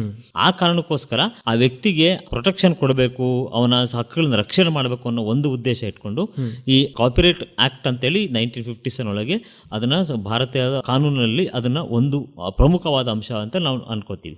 ಇದ್ರದ್ದು ಸ್ಪೆಷಾಲಿಟಿ ಏನು ಅಂತಂದ್ರೆ ಇದಕ್ಕೆ ರಿಜಿಸ್ಟ್ರೇಷನ್ ಕಂಪಲ್ಸರಿ ಅಲ್ಲ ಈ ಕೃತಿ ಸ್ವಾಮ್ಯಕ್ಕೆ, ಪಬ್ಲಿಕೇಶನ್ ಮಾತ್ರ. ನೀವು ಪಬ್ಲಿಷ್ ಮಾಡಿದ್ರ ಅಷ್ಟೇನೆ ಇದನ್ನ ನಿಮ್ದೇ ಅದು. ಸಮಸ್ಯೆ ಎಲ್ಲಾಗ್ತದೆ ಅಂತಂದ್ರೆ ಬೇರೆ ಯಾರೋ ಒಬ್ಬ ನಿಮ್ಮ ಕೃತಿಯನ್ನು ಬಳಸಿ ನಂದು ಅಂತ ಹೇಳ್ತಾನೆ, ಮುಂಚಿತವಾಗಿ ಅವು ಪಬ್ಲಿಷ್ ಮಾಡಿದ್ರೆ ಅವಂದೇ ಆಗ್ಬಿಡುತ್ತೆ. ಇಲ್ಲ, ಹಂಗಿರೋ ಆ ತರ ಅದಲ್ಲ. ಅದಕ್ಕೆ ಒಂದು ಕಾನ್ಸೆಪ್ಟ್ ಇದೆ ನಮ್ಮಲ್ಲಿ ಕಾಪಿರೈಟಿಗೆ, ಐಡಿಯಾ ಮತ್ತೆ ಎಕ್ಸ್ಪ್ರೆಷನ್ ಡೈಕಾಟಮಿ ಅಂತ. ಐಡಿಯಾ ಅಂತಂದ್ರೆ ನನ್ನಲ್ಲಿರ್ತಕ್ಕಂತಹ ಐಡಿಯಾನ ವಿಚಾರ ನಾನು ಎಕ್ಸ್ಪ್ರೆಸ್ ಮಾಡಿದಾಗ ಮಾತ್ರ ಅದಕ್ಕೆ ಪ್ರೊಟೆಕ್ಷನ್. ಬರೀ ನನ್ನ ಐಡಿಯಾ ನಾನು ನಿಮಗೆ ಕಮ್ಯುನಿಕೇಟ್ ಮಾಡಿದೆ, ಈಗ ನೀವು ನನ್ನ ಐಡಿಯಾ ಬಳಸ್ಕೊಂಡು ನೀವು ಕೃತಿ ಬರೆದ್ರಿ, ನಿಮಗೆ ಹಕ್ಕದು, ನಾನು ಕ್ಲೈಮ್ ಮಾಡಕ್ ಬರಲ್ಲ. ಯಾಕೆ ಅಂತಂದ್ರೆ ನಾನು ಐಡಿಯಾನ ಶೇರ್ ಮಾಡಿದೆ ನಿಮ್ ಜೊತೆ ಅಷ್ಟೇನೆ, ನಂದು ಐಡಿಯಾ ಅಂತ ಏನು ಇದನ್ನ ಪ್ರೂಫ್ ತಪ್ಪು ನಮ್ದೇ. ಅದಕ್ಕೇನೆ ನಾವು ಐಡಿಯಾನ ಎಲ್ಲಿ ಶೇರ್ ಮಾಡ್ಕೋಬೇಕು ಅಲ್ಲಿಗೆ ಮಾತ್ರ ಮಾಡ್ಕೋಬೇಕು, ಅದು ಒಂದಿದು. ಹಾಗಾಗಿ ಇಲ್ಲಿ ಐಡಿಯಾನ ಶೇರ್ ಮಾಡ್ಕೊಂಡು ಏನ್ ನಾವು ಬಳಸ್ತೀವಿ, ನಾವೇನ್ ಎಕ್ಸಿಕ್ಯೂಟ್ ಮಾಡ್ತೀವಿ ಅದಕ್ಕೆ ಪ್ರೊಟೆಕ್ಷನ್. ಇಲ್ಲಿ ರಿಜಿಸ್ಟ್ರೇಷನ್ ಕಂಪಲ್ಸರಿ ಅಲ್ಲ, ಆದ್ರೆ ಪೇಟೆಂಟ್ ಆಕ್ಟ್ ಅಲ್ಲಿ ಕಂಪಲ್ಸರಿ ರಿಜಿಸ್ಟ್ರೇಷನ್ ಅಲ್ಲಿ. ಇಲ್ಲಿ ರಿಜಿಸ್ಟ್ರೇಷನ್ ಕಂಪಲ್ಸರಿ, ಪಬ್ಲಿಕೇಶನ್. ಸಮಸ್ಯೆ ಎಲ್ಲಿ ಬರ್ತದೆ ಅಂದ್ರೆ, ಈಗ ನನ್ನ ಕೃತಿಯನ್ನ ನೀವು ಬಳಸಿದ್ರಿ, ನೀವು ದುಡ್ಡು ಮಾಡ್ತಾ ಇದ್ದೀರಿ ಅಂತ ಅನ್ಕೊಳ್ಳಿ, ಈಗ ನಾನು ನಿಮ್ಮ ಮೇಲೆ ಕೇಸ್ ಹಾಕ್ತೀನಿ, ನನಗೆ ಆಧಾರ ಏನು, ಇದು ನಂದೇ ಕೃತಿ ಅಂತ ಹೇಳ್ಕೊಳಕ್ ಬೇಕಲ್ಲ, ಅವಾಗ ಕಾನೂನಿನ ಸಮಸ್ಯೆ ಬರ್ತದೆ. ಯಾಕೆಂದ್ರೆ ಯಾವ ವ್ಯಕ್ತಿ ಕಾನೂನನ್ನ ಮೊರೆ ಹೋಗ್ತಾನೆ ಅಂದ್ರೆ the person who Knox the doors of judiciary ಅಂತ ಹೇಳ್ತಾರೆ. ಯಾವ ವ್ಯಕ್ತಿ ನ್ಯಾಯಾಲಯವನ್ನು ಅಪ್ರೋಚ್ ಮಾಡ್ತಾನೆ ಆ ವ್ಯಕ್ತಿ ಮೇಲೆ ಈ ಪ್ರೂಫ್ ಅಂತಕ್ಕಂಥದ್ದು, ಬರ್ಡನ್ ಆಫ್ ಪ್ರೂಫ್ ಅಂತ ಏನು ಹೇಳ್ತೀವಿ, ಅದು ಅವ್ರ ಮೇಲೆ ಇರ್ತದೆ. ಅದು ಒಂದು ಡಿಫಿಕಲ್ಟಿ ಆಗ್ತದೆ. ಹಾಗಾಗಿ ಆಪ್ಷನಲ್ ಇದ್ರೂ ಕೂಡ ನನ್ನ ಸಜೆಷನ್ ಏನು ಅಂತಂದರೆ, ಪರ್ಸನಲ್ ಆಗಿ ನೀವು ನಿಮ್ಮ ಏನೇ ಕೃತಿಗಳು ಬರೆದ್ರೆ ಅದನ್ನು ರಿಜಿಸ್ಟ್ರೇಷನ್ ಮಾಡಿಸಿ. ಒಂದು ಇದು. ಮೂರನೇದು ಡಿಸೈನ್ಸ್ ಆಕ್ಟ್ ಅಂತ ಒಂದು ಬರ್ತದೆ. ಆ ಡಿಸೈನ್ಸ್ ಆಕ್ಟ್ ಅಲ್ಲಿ ನಾವು ಎಷ್ಟೋ ಡಿಸೈನ್ಸ್ಗಳನ್ನ ನಾವು ಡೆವಲಪ್ ಮಾಡ್ತಾ ಹೋಗ್ತೇವೆ, ಡಿಸೈನರ್ಸ್ಗಳು. ಈ ಯಾವುದೋ ಒಂದು ಡಿಸೈನ್ ಡೆವಲಪ್ ಮಾಡ್ತಾರೆ, ಈ ನೀವು ಬಟ್ಟೆ ಮೇಲೆ ಡಿಸೈನ್ಸ್ ಇರ್ತದೆ. ಅಂದ್ರೆ ಈಗ ನಾವು ಯಾವುದೇ ಒಂದು ಶಾಪಿಗೆ ಹೋದ್ರೆ ನಾವು ಫಸ್ಟ್ ಆಫ್ ಆಲ್ ಕ್ವಾಲಿಟಿಗಿಂತ ಮುಂಚೆ ಏನ್ ಡಿಸೈನ್ ಅಂತ ನೋಡ್ತೀವಿ. ಯಾವ ತರ ಡಿಸೈನ್, ತುಂಬಾ ಚೆನ್ನಾಗಿದೆ ಡಿಸೈನು ಅಂತ ಹೇಳಿ ಬಟ್ ಆ ಡಿಸೈನ್ ಮಾಡ್ದನಿಗೆ ಯಾವ ತನ್ನ ಹಕ್ಕುಗಳನ್ನು ಪ್ರೊಟೆಕ್ಟ್ ಮಾಡ್ಕೊಂಡಿದ್ದಾನೋ ಇಲ್ಲೋ ಅಂತಕ್ಕಂಥದ್ದು ಒಂದು ಕ್ವಶನ್ ಗೊತ್ತಿಲ್ಲ ಅವರಿಗೆ. ಯಾವ ವ್ಯಕ್ತಿ ಡೆವಲಪ್ ಮಾಡ್ತಾನೆ ಪಾಪ ಆ ವ್ಯಕ್ತಿ ಗೊತ್ತಿಲ್ಲ. ಅವೇರ್ನೆಸ್ ಕ್ರಿಯೇಟ್ ಮಾಡ್ಬೇಕಾದ್ರೂ ನಾವು ನಮ್ಮ ಸಮಸ್ಯೆಗಳೇನಂತಂದ್ರೆ ನಾವು ಅವೇರ್ನೆಸ್ ಕ್ರಿಯೇಟ್ ಮಾಡಕ್ಕೆ ನಾವು ಮುಂದೆನೆ ಬರೋದಿಲ್ಲ. ನಾನು ಇಷ್ಟು ಇದ್ರೊಳಗೆ ಇದರಿಂದ ನಾನು ಟೀಚ್ ಮಾಡ್ತಾ ಇರೋದ್ರೆ ಇದು ಫಸ್ಟ್ ಟೈಮ್ ನಾನು ಜನರಲ್ ಆಗಿ ಎಲ್ಲ ಸಾಮಾನ್ಯ ಜನಕ್ಕೆ ತಿಳ್ಬೇಕು ಅಂತ ಹೇಳಿ ನಾವು ಇದನ್ನ ಸಹ ಒಂದು ಆರ್ಗನೈಸ್ ಮಾಡ್ಕೊಂಡಿದ್ದೀವಿ. ನಿಜವಾಗ್ಲೂ ಒಳ್ಳೆ ಇದನ್ನ ಸ್ಟೆಪ್ ಅನ್ನು ನೀವು ತಗೊಂಡ್ರಿ, ಅದಕ್ಕೆ ನಿಮಗೆ ನಮ್ಮ ಕಡೆಯಿಂದ ಅಭಿನಂದನೆ. ಈ ಡಿಸೈನ್ಸ್ ಆಕ್ಟ್ ಒಳಗಡೆ ಕೂಡ ಕಾಪಿರೈಟ್ ಮತ್ತೆ ಡಿಸೈನ್ಸ್ ಅಂತ ಎರಡು ಇದೆ. ಕಾಪಿರೈಟ್ ಇಂದ ಡಿಸೈನ್ಸ್ ಅಂತ ಇದೆ. ಒಂದು ಇದೇನಂದ್ರೆ ಒಬ್ಬ ವ್ಯಕ್ತಿ ಕಾಪಿರೈಟ್ ಕೆಳಗಡೆ ಪ್ರೊಟೆಕ್ಷನ್ ತಗೊಂಡ ಅಂತಂದ್ರೆ ಡಿಸೈನ್ ಕೆಳಗಡೆ ತಗೊಳಕ್ ಬರಲ್ಲ. ಇದು ಕಾನ್ಸೆಪ್ಟ್ ಇದು. ಸೊ ನೀವು ಡಿಸೈನ್ ಡೆವಲಪ್ ಮಾಡಿದ್ರಿ, ಅದಕ್ಕೆ ಆ ಡಿಸೈನ್ ಡೆವಲಪ್ ಮಾಡಿದ್ರೆ ನೀವು ಕಾಪಿರೈಟ್ ತಗೊಂಡ್ರೆ ಇದು ನನ್ನ ಡೆವಲಪ್ಮೆಂಟ್ ಕಾಪಿರೈಟ್ ತಗೊಂತೀವಿ ಅಂತ ತಕ್ಷಣ ನೀವು ಅದನ್ನ ಡಿಸೈನ್ಸ್ ಕೆಳಗಡೆ ಪ್ರೊಟೆಕ್ಷನ್ ತಗೊಳಕ್ ಬರಲ್ಲ. ಇಲ್ಲ ನೀವು ಇದ್ರಲ್ಲಿ ತಗೋಬೇಕು ಅಲ್ಲ ಅದ್ರ ತಗೋಬೇಕು, ಎರಡು ಆಪ್ಷನ್. ಸೊ ಮತ್ತೆ ಇದು 3ನೇ ಕಾಯ್ದೆ. 4ನೇದು ಟ್ರೇಡ್ ಮಾರ್ಕ್ ಆಕ್ಟ್ ಅಂತ ಇದೆ. ಟ್ರೇಡ್ ಮಾರ್ಕ್ ಆಕ್ಟ್ ಅಲ್ಲಿ ನೀವು ನೋಡ್ತೀರಾ ಈಗ ಮಾರುತಿ ಸುಜುಕಿ, ಆಮೇಲೆ ರಿನಾಲ್ಟ್ ಬ್ರ್ಯಾಂಡ್, ಹುಂಡೈ, ಹೋಂಡಾ ಇವೆಲ್ಲ ಬ್ರ್ಯಾಂಡ್ ಬರ್ತದೆ. ಈ ಬ್ರ್ಯಾಂಡ್ಗಳನ್ನ ಯಾವ ವ್ಯಕ್ತಿ ಬಳಸ್ತಾ ಇರ್ತಾನೆ ಆ ವ್ಯಕ್ತಿಯ ಪರ್ಮಿಷನ್ ಇಲ್ದಲೇನೆ, ಅವನ ಅನುಮತಿ ಇಲ್ದಲೇನೆ ಕೂಡ ಬೇರೆ ಯಾವ ವ್ಯಕ್ತಿಗಳನ್ನು ಬಳಸೋದಕ್ಕೆ ಅವಕಾಶ ಇಲ್ಲ. ಸೊ ಇವಾಗ ಒಂದು ಎಕ್ಸಾಂಪಲ್ ಏನು ಇದನ್ನ ಕೊಡ್ತಾ ಹೋಗ್ತೀವಿ ಅಂತಂದ್ರೆ, ವಿದ್ಯಾರ್ಥಿ ಭವನ್ ಅಂತೇಳಿ ಒಂದು ಹೋಟೆಲ್ ಇತ್ತು ಬೆಂಗಳೂರಲ್ಲಿ, ಮೇ ಬಿ ನಿಮಗೆ ಗೊತ್ತಿರ್ಬೋದು. ಅದನ್ನ ಶಿವಮೊಗ್ಗದಲ್ಲಿ ಅದೇ ಹೆಸರಲ್ಲಿ ಒಂದು ಹೋಟೆಲ್ ನ ಸ್ಟಾರ್ಟ್ ಮಾಡಿದ್ರು, ವಿದ್ಯಾರ್ಥಿ ಭವನ್ ಅಂತ. ಅದ್ರ ವಿರುದ್ಧವಾಗಿ ಬೆಂಗಳೂರಿನವ್ರು ಕೇಸ್ ಹಾಕೊಂಡ್ರು ಇದಕ್ಕೆ, ಇದು ನಮ್ಮ ಟ್ರೇಡ್ ಮಾರ್ಕ್ ಅನ್ನು ವೈಲೇಟ್ ಮಾಡ್ತದೆ ಅಂತೇಳಿ. ಅವಾಗ ಆ ವ್ಯಕ್ತಿಗೆ ಡೈರೆಕ್ಷನ್ ಕೋರ್ಟ್ ಕೊಟ್ಟಿರ್ತಕ್ಕಂಥ ಡೈರೆಕ್ಷನ್ಗಳು ಏನು ಅಂತಂದ್ರೆ, ನೀವು ಇದನ್ನ ಚೇಂಜ್ ಮಾಡಬೇಕು ಅಂತ. ಈಗ ಆ ವ್ಯಕ್ತಿ ಮಾಡೋದೇನು ಅಂತಂದ್ರೆ, ವಿದ್ಯಾರ್ಥಿ ಬಿಟ್ಟು ವಿದ್ಯಾರ್ಥಿ ಭವನ್ ಅಂತ ಮಾಡಿದಾನು. ವಿದ್ಯಾರ್ಥಿ ಹೋಯ್ತು, ವಿದ್ಯಾರ್ಥಿ ಭವನ ಆಯ್ತಲ್ಲ. ಅಂದ್ರೆ ಇದು ಕನ್ಫ್ಯೂಷನ್ ಗೆ ಕ್ರಿಯೇಟ್ ಮಾಡೋದಕ್ಕೆ ಅವಕಾಶನೇ ಕೊಡೋದಿಲ್ಲ ಟ್ರೇಡ್ ಮಾರ್ಕ್ ಆಕ್ಟ್ ಅಲ್ಲಿ. ಯಾವುದೇ ಡಿಸಿಪ್ಟಿವ್ ಸಿಮಿಲಾರಿಟಿ ಅಂತ ಹೇಳ್ತೀವಿ ನಾವು, ಯಾವುದೇ ಬಳಸ್ತಕ್ಕಂಥದ್ದು ತೀರಾ ಸಿಮಿಲರ್ ಆಗಿದ್ರೆ ಆ ಸಿಮಿಲರ್ ಆಗಿರ್ತಕ್ಕಂತಹ ಇದನ್ನ ಮಾಡೋದಕ್ಕೆ ಅವಕಾಶನೇ ಇಲ್ಲ ಟ್ರೇಡ್ ಮಾರ್ಕ್ ಆಕ್ಟ್ ಅಲ್ಲಿ. ಯಾವೊಬ್ಬ ವ್ಯಕ್ತಿ ನನ್ನ ಹಕ್ಕನ್ನ ಯಾರೋ ವಯೋಲೇಟ್ ಮಾಡ್ತಾ ಇದಾರೆ, ಬೇರೆ ಯಾರೋ ತಗೊಂಡು ನನ್ನ ಬ್ರಾಂಡ್ ನೇಮ್ ಅನ್ನು ಬಳಸ್ಕೊಂಡು ನೀವು ಬೆನಿಫಿಟ್ ಆಗ್ತಾ ಇದೀರಾ ಅಂತಂದ್ರೆ ಅವ್ರ ಮೇಲೆ ಕಾನೂನಿನ ಪ್ರಕಾರ ಕ್ರಮವನ್ನು ಕೈಗೊಳ್ಳಬಹುದು ಅಂತೇಳಿ ನಮ್ಮ ಟ್ರೇಡ್ ಮಾರ್ಕ್ ಆಕ್ಟ್ 1999 ಅದನ್ನ ಮತ್ತೆ ಹೊಸದಾಗಿ ಅದನ್ನ ಕಾನೂನನ್ನು ಜಾರಿಗೆ ತಂದ್ರು. ಅದು ಸೀರೀಸ್ 5 1940ರಿಂದ 1999ನೇ ಇಸ್ವಿವರೆಗೆ ಅದರೊಳಗೆ ಡೆವಲಪ್ಮೆಂಟ್ ಆಗ್ತಾ ಆಗ್ತಾ ಈಗ ನಾವು ಟ್ರೇಡ್ ಮಾರ್ಕ್ ಆಕ್ಟ್ 1999 ಪ್ರಕಾರ ನಾವು ರೆಗ್ಯುಲೇಟ್ ಆಗ್ತಾ ಇದೀವಿ. ನಂತರದಲ್ಲಿ ಜಿಯೋಗ್ರಫಿಕಲ್ ಇಂಡಿಕೇಶನ್ ಅಂತ, ಆ ಜಿಯೋಗ್ರಫಿಕಲ್ ಇಂಡಿಕೇಶನ್ ಅಲ್ಲಿ ಇದು ಹೊಸದಾಗಿ ಅಂದ್ರೆ ನಮ್ಮಲ್ಲಿ ಒಂದು ಕಾನ್ಸೆಪ್ಟ್ ಅನ್ನೋದಿದೆ. ಸರ್ ನೀವು ನೆಕ್ಸ್ಟ್ ಯಾವ್ದಾರ ಒಂದು ಇದನ್ನ ಅಂತಾರಾಷ್ಟ್ರೀಯ ಮಟ್ಟದಲ್ಲಿ ನಾವು ಯೋಚನೆ ಮಾಡೋದಾದ್ರೆ ಟ್ರಿಪ್ಸ್ ಅಂತ ಒಂದು ಕಾನ್ಸೆಪ್ಟ್ ಬರ್ತದೆ. ಆ ಟ್ರಿಪ್ಸ್ ಬಂದಾದ ನಂತರದಲ್ಲಿ ಈ ಜಿಯೋಗ್ರಫಿಕಲ್ ಇಂಡಿಕೇಶನ್ ಮತ್ತೆ ಬೇರೆ ರೀತಿಯಾದಂತಹ ಹಕ್ಕುಗಳಿಗೆ ಇಂಪಾರ್ಟೆನ್ಸ್ ಕೊಡ್ತಾ ಹೋದ್ರು. ಈ ಜಿಯೋಗ್ರಫಿಕಲ್ ಇಂಡಿಕೇಶನ್ ಕೆಳಗಡೆ ಯಾವುದೇ ಒಂದು ವಸ್ತುವನ್ನ ನಾವು ಒಂದು ಏರಿಯಾದಲ್ಲಿ ಡೆವಲಪ್ ಮಾಡ್ತೀವಿ ಅಂತಂದ್ರೆ, ಅಂದ್ರೆ ಇವಾಗ ಒಂದು ಎಕ್ಸಾಂಪಲ್ ಬಾಸ್ಮತಿ ರೈಸ್ ಅಂತ ಬರ್ತದೆ. ಈ ಬಾಸ್ಮತಿ ರೈಸ್ ಅನ್ನ ಪಂಜಾಬ್ ರೀಜನ್ ಒಳಗೆ ಬೆಳಿತಾರೆ, ಮತ್ತೆ ಪಾಕ್ ಆಕ್ಯುಪೈಡ್ ಪಂಜಾಬ್ ರೀಜನ್ ಅಲ್ಲಿ ಬೆಳಿತಾರೆ ಅದನ್ನ. ಸೊ ಅದು ಅಲ್ಲಿನ ವಾತಾವರಣ, ಅಲ್ಲಿಯ ಕಾಂಟ್ರಿಬ್ಯೂಷನ್ ಆಫ್ ದ ನೇಚರ್ ಅಂತ ಏನ್ ಹೇಳ್ತೀವಿ, ಅದನ್ನೆಲ್ಲ ಸೇರಿ ಆ ರೀತಿಯಾದಂತಹ ಟೇಸ್ಟ್ ಆಗ್ಲಿ, ಅಲ್ಲಿ ಬರ್ತಕ್ಕಂತಹ ಅರೋಮಾ ಆಗ್ಲಿ, ಎಲ್ಲದೂ ಅಲ್ಲಿದನ್ನೇ ಬರ್ತಕ್ಕಂಥದ್ದು. ಈ ನೀವು ಚಿಕ್ಕಮಗಳೂರಿಗೆ ಹೋಗಿ ನೀವು ಅಲ್ಲಿ ಕಾಫಿ ಇದನ್ನ ಬೆಳಿತೀರ ಅಂದ್ರೆ ಅದು ಕಾಫಿ ಚೆನ್ನಾಗಿ ಯಾಕೆ ಬೆಳಿತಾರೆ ಅಂದ್ರೆ ಅಲ್ಲಿರ್ತಕ್ಕಂತಹ ವೆದರ್ ಎಲ್ಲದೂ ಕವರ್ ಆಗ್ತದೆ ಅಲ್ಲಿ. ಸೊ ಹಾಗಾಗಿ ನಮ್ಮಲ್ಲಿ ಈಗ ಈ ಜಿಯೋಗ್ರಫಿಕಲ್ ಇಂಡಿಕೇಶನ್ ಅಂತ ಕೇಳಿ ತುಂಬಾ ಇಂಪಾರ್ಟೆಂಟ್ ಆಸ್ಪೆಕ್ಟ್ಸ್ ಗಳನ್ನ ನಾವು ನೋಡ್ತಾ ಹೋಗ್ತೀವಿ. ಹಾಗಾಗಿ ಇದು ಒಂದು ಕಾನೂನೆ. ಇದನ್ನು ಕೂಡ 1999ನೇ ಇಸ್ವಿಯಲ್ಲಿ ಎನಾಕ್ಟ್ ಆಯ್ತು, came in to force in year next year 2020 ಬಂತದ್ದು. ಅಂದ್ರೆ ಸರ್ ಇದರಲ್ಲಿ ಯಾವ ರೀತಿ ಒಂದು ಹಕ್ಕು ಬರುತ್ತೆ ಸರ್ ಈಗ ಜಿಯೋಗ್ರಫಿಕಲ್ ಇಂಡಿಕೇಶನ್ ಬಗ್ಗೆ? ಅದು ಇಂಡಿವಿಜುವಲ್ ರೈಟ್ಸ್ ಅಲ್ಲ, ಒಂದ್ ತಿಳ್ಕೊಳ್ರಿ. ಇವಾಗ ಕಾಪಿರೈಟ್ ಬಗ್ಗೆ ಮಾತಾಡಿದ್ವಿ, ಡಿಸೈನ್ಸ್ ಮಾತಾಡಿದ್ವಿ, ಟ್ರೇಡ್ ಮಾರ್ಕ್ ಬಗ್ಗೆ ಮಾತಾಡಿದ್ವಿ, ಪೇಟೆಂಟ್ ಬಗ್ಗೆ ಮಾತಾಡಿದ್ವಿ. ಇವೆಲ್ಲ ವ್ಯಕ್ತಿಗತವಾದಂತಹ ಹಕ್ಕುಗಳು. ಜಿಯೋಗ್ರಫಿ ಇಂಡಿಕೇಶನ್ ಕೆಳಗಡೆ ಅದು ವ್ಯಕ್ತಿಗತವಾದಂಥದ್ದಲ್ಲ, ಅದು ಕಮ್ಯುನಿಟಿ ಸಮುದಾಯಕ್ಕೆ ಸಂಬಂಧಪಟ್ಟಿರ್ತಕ್ಕಂಥದ್ದು. ಈ ನೀವು ಎಕ್ಸಾಂಪಲ್ ನಾವು ಹೇಳ್ಬೇಕು ಅಂತಂದ್ರೆ ಬೆಳಗಾಂ ಕುಂದ, ನಾವು ಅದನ್ನ ಬೆಳಗಾಂ ಕುಂದಾನೆ ಅಂತ ಹೇಳ್ತೀವಿ ಹೊರತು ಒಬ್ಬ ವ್ಯಕ್ತಿ ಹೆಸರು ಹೇಳೋದಿಲ್ಲ ನಾವು. ಇದು ಗೋಕಾಕ್ ಕರದಂಟು, ಅದು ಗೋಕಾಕ್ ಕರದಂಟೆ ವ್ಯಕ್ತಿ ಹೆಸರಲ್ಲ ಅದು. ಧಾರವಾಡ ಪೇಡ, ಈ ರೀತಿಯಾದಂಥದ್ದು, ಈ ತರದಂತ ಹಲವಾರು ಎಕ್ಸಾಂಪಲ್ಸ್ ಗಳನ್ನ ನಾವು ನೋಡ್ತಾ ಹೋಗ್ಬೋದು. ಈಗ ಇನ್ನೊಂದು ಪ್ಲಾಂಟ್ ವೆರೈಟೀಸ್ ಅಂತೇಳಿ ಇದ್ರದ್ದು ಪ್ರಮುಖವಾದಂತ ಒಂದು ಕಾನ್ಸೆಪ್ಟ್ 2001ನೇ ಇಸ್ವಿಯೊಳಗೆ ಜಾರಿಗೆ ತಂದಿದ್ದು, protection of the plant varieties and the farmers rights act ಅಂತ ಹೇಳಿ ಸಸ್ಯ ತಳಿ ಮತ್ತೆ ರೈತರ ಹಕ್ಕುಗಳನ್ನ ರಕ್ಷಣೆ ಮಾಡೋದಕ್ಕಂತ ಗಮನದಲ್ಲಿಟ್ಕೊಂಡು 2001ನೇ ಇಸ್ವಿಯೊಳಗೆ ಈ ಹಕ್ಕುಗಳನ್ನ, ಈ ಕಾಯ್ದೆಯನ್ನು ಜಾರಿಗೆ ತಗೊಂಡ್ಬಂದ್ರು. 2001ರಲ್ಲಿ ಆಯ್ತು ಇದು. ಅದಕ್ಕಿಂತ ಮುಂಚೆ ನಾವು ಇದ್ರ ಬಗ್ಗೆ ಥಿಂಕ್ ಮಾಡಿರ್ತಿರ್ಲಿಲ್ಲ, ಗೊತ್ತೇ ಇಲ್ಲ, ಯೋಚನೆ ಮಾಡಿಲ್ಲ. ಯಾಕೆ ಅಂತಂದ್ರೆ ಅಂತಾರಾಷ್ಟ್ರೀಯ ಮಟ್ಟದಲ್ಲೂ ಕೂಡ ನಾವು ಈ WTO ಅಂತಕ್ಕಂಥದ್ದು ನಿಮ್ಗೆ ಗೊತ್ತಿರಬೇಕು, ವರ್ಲ್ಡ್ ಟ್ರೇಡ್ ಆರ್ಗನೈಸೇಷನ್ ಅಂತೇಳಿ. ಈ ವರ್ಲ್ಡ್ ಟ್ರೇಡ್ ಆರ್ಗನೈಸೇಷನ್ ಬರಕ್ಕಿಂತ ಮುಂಚೆ ಇನ್ನೊಂದು ಆರ್ಗನೈಸೇಷನ್ ಇತ್ತು ಗ್ಯಾಟ್ ಅಂತ ಹೇಳಿ, GATT ಅಂತ. ಅದು general agreement on trade and tariffs ಅಂತ. ಇದ್ರ ಪ್ರಮುಖ ಉದ್ದೇಶ ಏನು ಅಂತಂದ್ರೆ, ಎರಡು ವಿಶ್ವ ಸಮರಗಳು ನಡೆದು ಇಡೀ ವಿಶ್ವದ ಆರ್ಥಿಕತೆ ಇಂಬ್ಯಾಲೆನ್ಸ್ ಆದಾಗ ಆ ಇಂಬ್ಯಾಲೆನ್ಸ್ ಅನ್ನ ಸರಿಪಡ್ಕೊಳ್ಳೋದಕ್ಕೋಸ್ಕರ ಈ ಗ್ಯಾಟ್ ಅನ್ನ ಮುಂದೆ ತಗೊಂಡ್ಬಂದಿಟ್ರು.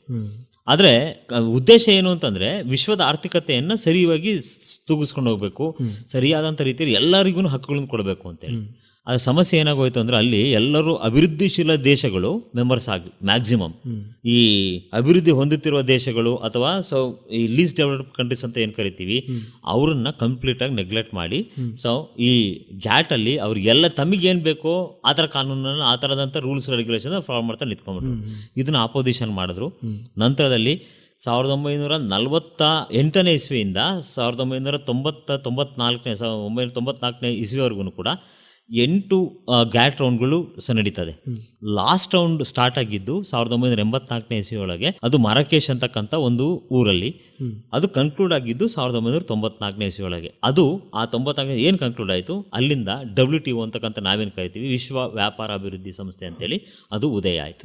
ಅದು ಜನವರಿ 1 1995ರಿಂದ ಆಕ್ಚುಯಲ್ ಆಗಿ ಜಾರಿಗೆ ಬಂದಿದ್ದು. ಈ WTO ಒಳಗೆ ನಾವೇನು ಟ್ರಿಪ್ಸ್ ಅಂತ ಮಾತಾಡಿದ್ವಲ್ಲ, ಇದು ಕೂಡ ಒಂದು ಕರಾರ್. ಇದರಲ್ಲಿ 28 ಅಗ್ರಿಮೆಂಟ್ಗಳು ಇರ್ತದೆ.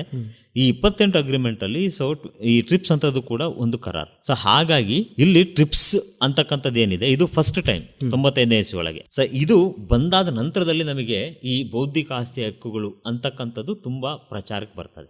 ನಮ್ ಪೇಟೆಂಟ್ ಆಕ್ಟ್ 1970ನೇ ಇಸ್ವಿ ಒಳಗೆ ಇತ್ತು, ಕಾಪಿರೈಟ್ 57ನೇ ಇಸ್ವಿ ಒಳಗೆ ಇತ್ತು, ಅದಕ್ಕಿಂತ ಮುಂಚೆ ಟ್ರೇಡ್ ಮಾರ್ಕ್ ಆಕ್ಟ್ ಇತ್ತು. ಬಟ್ ಅದ್ರ ಬಗ್ಗೆ ಅಂಥ ಅವೇರ್ನೆಸ್ ನಮ್ಮಲ್ಲಿ ಇರಲಿಲ್ಲ.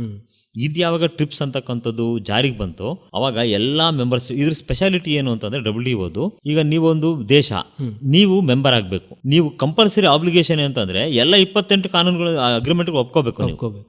ನೀವು ಇಲ್ಲ ನಾನು ಒಂದು ಒಪ್ಕೋತೀನಿ 2 ಒಪ್ಕೋತೀನಿ ಆ ತರ ಇಲ್ಲ, ನೀನ್ ಮೆಂಬರ್ ಆಗ್ಬೇಕಾ ಎಲ್ಲ 28 ಅಗ್ರಿಮೆಂಟ್ಗಳನ್ನು ಒಪ್ಕೋ, ಹಂಗಾದ್ರೆ ಮಾತ್ರ ನಿನಗೆ ಅವಕಾಶ, ಇಲ್ಲದ್ರೆ ಇಲ್ಲ. ಇದು ಟ್ರಿಪ್ಸಿನ ಮ್ಯಾಂಡೇಟರಿ ಆಬ್ಲಿಗೇಷನ್. ಏನೆಲ್ಲ ಡಿಸ್ಕ್ರಿಮಿನೇಷನ್ ಆಗ್ತಾ ಇತ್ತು, ಇವಾಗ ಆ ಡಿಸ್ಕ್ರಿಮಿನೇಷನ್ ಎಲ್ಲ ತೊಡೆದೋಯ್ತು. ಆ ಕಾರಣಕ್ಕೋಸ್ಕರ ಆರ್ಟಿಕಲ್ 27 ಅಂತೇಳಿ ಒಂದು ಪ್ರಾವಿಷನ್ ಇದೆ ಟ್ರಿಪ್ಸ್ ಅಲ್ಲಿ. ಆ ಪ್ರಾವಿಷನ್ಸ್ ಕೆಳಗಡೆ ಈ ವಿಚಾರದ ಬಗ್ಗೆ ಮಾತಾಡ್ತಾರೆ. ಪ್ಲಾಂಟ್ ವೆರೈಟೀಸು, ಆಮೇಲೆ ಬಯೋಡೈವರ್ಸಿಟಿ ಬಗ್ಗೆ ಮಾತಾಡ್ತಾರೆ. ಹಾಗಾಗಿ ನಾವು ಈ ಕಂಪಲ್ಸರಿ ಆಬ್ಲಿಗೇಷನ್ ಅಂತ ಏನಂತ ಹೇಳ್ತಾ ಇದೆ ಅಂತಂದ್ರೆ, ನೀವು ಈ ಪ್ಲಾಂಟ್ ವೆರೈಟೀಸ್ಗಳನ್ನ, ಅನಿಮಲ್ಸ್ಗಳನ್ನ, ಏನು ಅನಿಮಲ್ ವೆರೈಟೀಸ್ ಏನು ಡೆವಲಪ್ ಮಾಡ್ತಾ ಹೋಗ್ತಿರಲ್ಲ, ಅದನ್ನ ನೀವು ಇರ್ತಕ್ಕಂಥ ಕಾನೂನು ಪ್ರೊಟೆಕ್ಷನ್ ಕೊಡಿ, ಇಲ್ಲ ನಿಮ್ಮಲ್ಲಿ ಆಗೋದಿಲ್ವಾ ಬೇರೆ ಕಾನೂನನ್ನ ನೀವು ಎನಾಕ್ಟ್ ಮಾಡಿ ಅಂತ ಹೇಳ್ತದೆ. ಆ ಕಾರಣಕ್ಕೋಸ್ಕರ ನಮ್ಮಲ್ಲಿ ಪೇಟೆಂಟ್ ಆಕ್ಟ್ ಏನಿದೆಯಲ್ಲ, ಆ ಪೇಟೆಂಟ್ ಆಕ್ಟ್ ಈ ಲಿವಿಂಗ್ ಆರ್ಗ್ಯಾನಿಸಮ್ಸ್ ಅಂತೇಳಿ ಜೀವಂತವಾಗಿರೋಂಥ ವ್ಯಕ್ತಿಗಳಿಗೆ ಇದನ್ನ ಕೊಡಲ್ಲ, ಪೇಟೆಂಟ್ ಕೊಡಲ್ಲ. ಅದು ಸಸ್ಯನೇ ಆಗಿರ್ಬೋದು, ಮನುಷ್ಯ ಆಗಿರ್ಬೋದು, ಪ್ಲಾಂಟ್ ಆಗಿರ್ಬೋದು.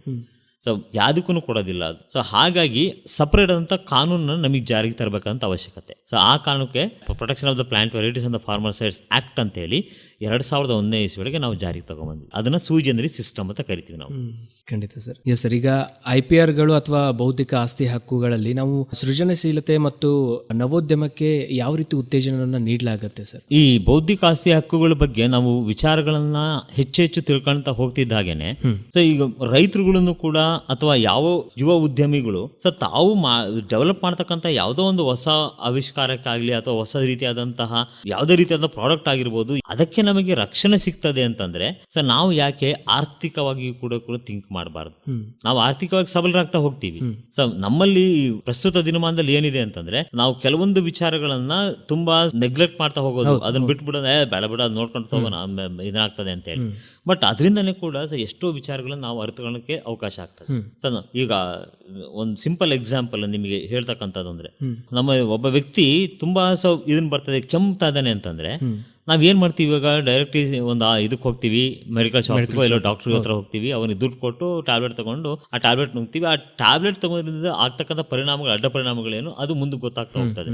ಆದ್ರೆ ನಮ್ಮಲ್ಲಿ ಬಳಸ್ತಾ ಇರ್ತಕ್ಕಂತಹ ಈ ಮನೆಯಲ್ಲೇ ಇರ್ತಕ್ಕಂಥದ್ದು, ನೀವು ಲವಂಗ ತಿನ್ರಿ, ಶುಂಠಿ ಯೂಸ್ ಮಾಡ್ಕೊಳ್ಳಿ, ಮತ್ತ ಆಮೇಲೆ ಟರ್ಮರಿಕ್ ಯೂಸ್ ಮಾಡಿ, ಇಷ್ಟನ್ನೆಲ್ಲ ಮಾಡ್ಬಿಟ್ರೆ ನಮಗೆ ಆಟೋಮೆಟಿಕಲಿ ಆ ಕೆಮ್ಗಳು ಎಲ್ಲ ನಮ್ಮ ಕಂಟ್ರೋಲಿಗೆ ಬಂದ್ಬಿಡ್ತದೆ. ಬಟ್ ನಮಗೆ ಗೊತ್ತಿಲ್ಲ ಅದು. ಸೊ ಇದ್ರ ಬಗ್ಗೆ ನಮ್ಮ ಯುವಕರಿಗೆ ಅವೇರ್ನೆಸ್ ಅನ್ನು ಮೂಡಿಸಬೇಕಾದಂತ ಅವಶ್ಯಕತೆ ಈಗಿದೆ.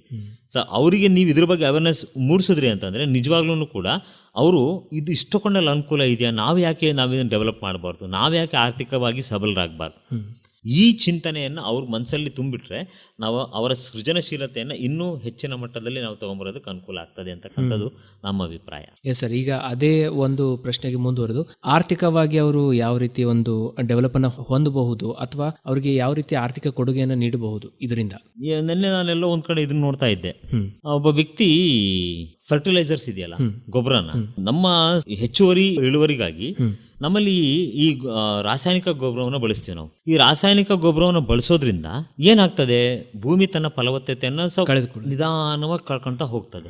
ಈಗ ಅದಕ್ಕೆ ನಮ್ಮಲ್ಲಿ ಈ ಮುಂಚೆ ನಾವೆಲ್ಲ ಏನ್ ಗೊಬ್ಬರಗಳನ್ನು ಬಳಸ್ತಿದ್ವಿ ಆ ತರದ ಡೆವಲಪ್ ಮಾಡೋದಕ್ಕೆ ಸಾಧ್ಯ ಇದೆ ಅಂತೇಳಿ ಒಬ್ಬ ವ್ಯಕ್ತಿ ಮೇ ಬಿ ಮೈಸೂರಿನೂ ಬೆಂಗಳೂರಿನೂ ಗೊತ್ತಿಲ್ಲ, ಅವನು ಆಕ್ಚುಲಿ ಕರೆಕ್ಟ್ ಆಗಿ ನೋಡ್ಲಿಲ್ಲ ಅದನ್ನ. ಆ ವ್ಯಕ್ತಿ ಎರೆಹುಳುವನ್ನ ಸಾಕಾಣಿಕೆ ಮಾಡ್ತಾನೆ.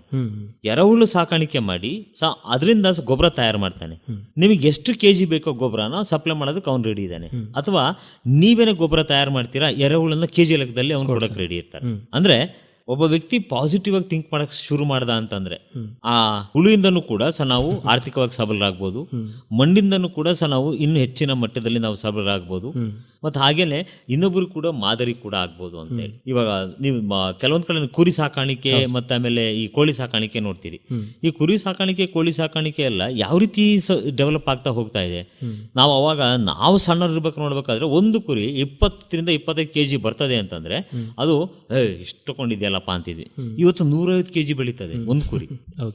4 ಲಕ್ಷ ರೂಪಾಯಿ ಅದಕ್ಕೆ ನಾವು ಇದಕ್ಕೆ ಪ್ರೈಸ್ ಕಟ್ಟುವಂಥದ್ದು. ಅಷ್ಟು ಮಟ್ಟಿಗೆ ಡೆವಲಪ್ ಆಗಿದೆ. ನಾವು ಯಾವ ರೀತಿ ಡೆವಲಪ್ ಮಾಡ್ತಾ ಹೋಗ್ತೀವಿ, ನಮ್ಮ ಆರ್ಥಿಕತೆಯನ್ನ ನಾವ್ ಯಾವ ರೀತಿ ಇಂಪ್ರೂವ್ಮೆಂಟ್ ಮಾಡ್ಕೊಂತ ಹೋಗ್ತೀವಿ ಅಂತಕ್ಕಂಥದನ್ನ ಯುವಕರಲ್ಲಿ ನಾವು ತುಂಬಬೇಕು.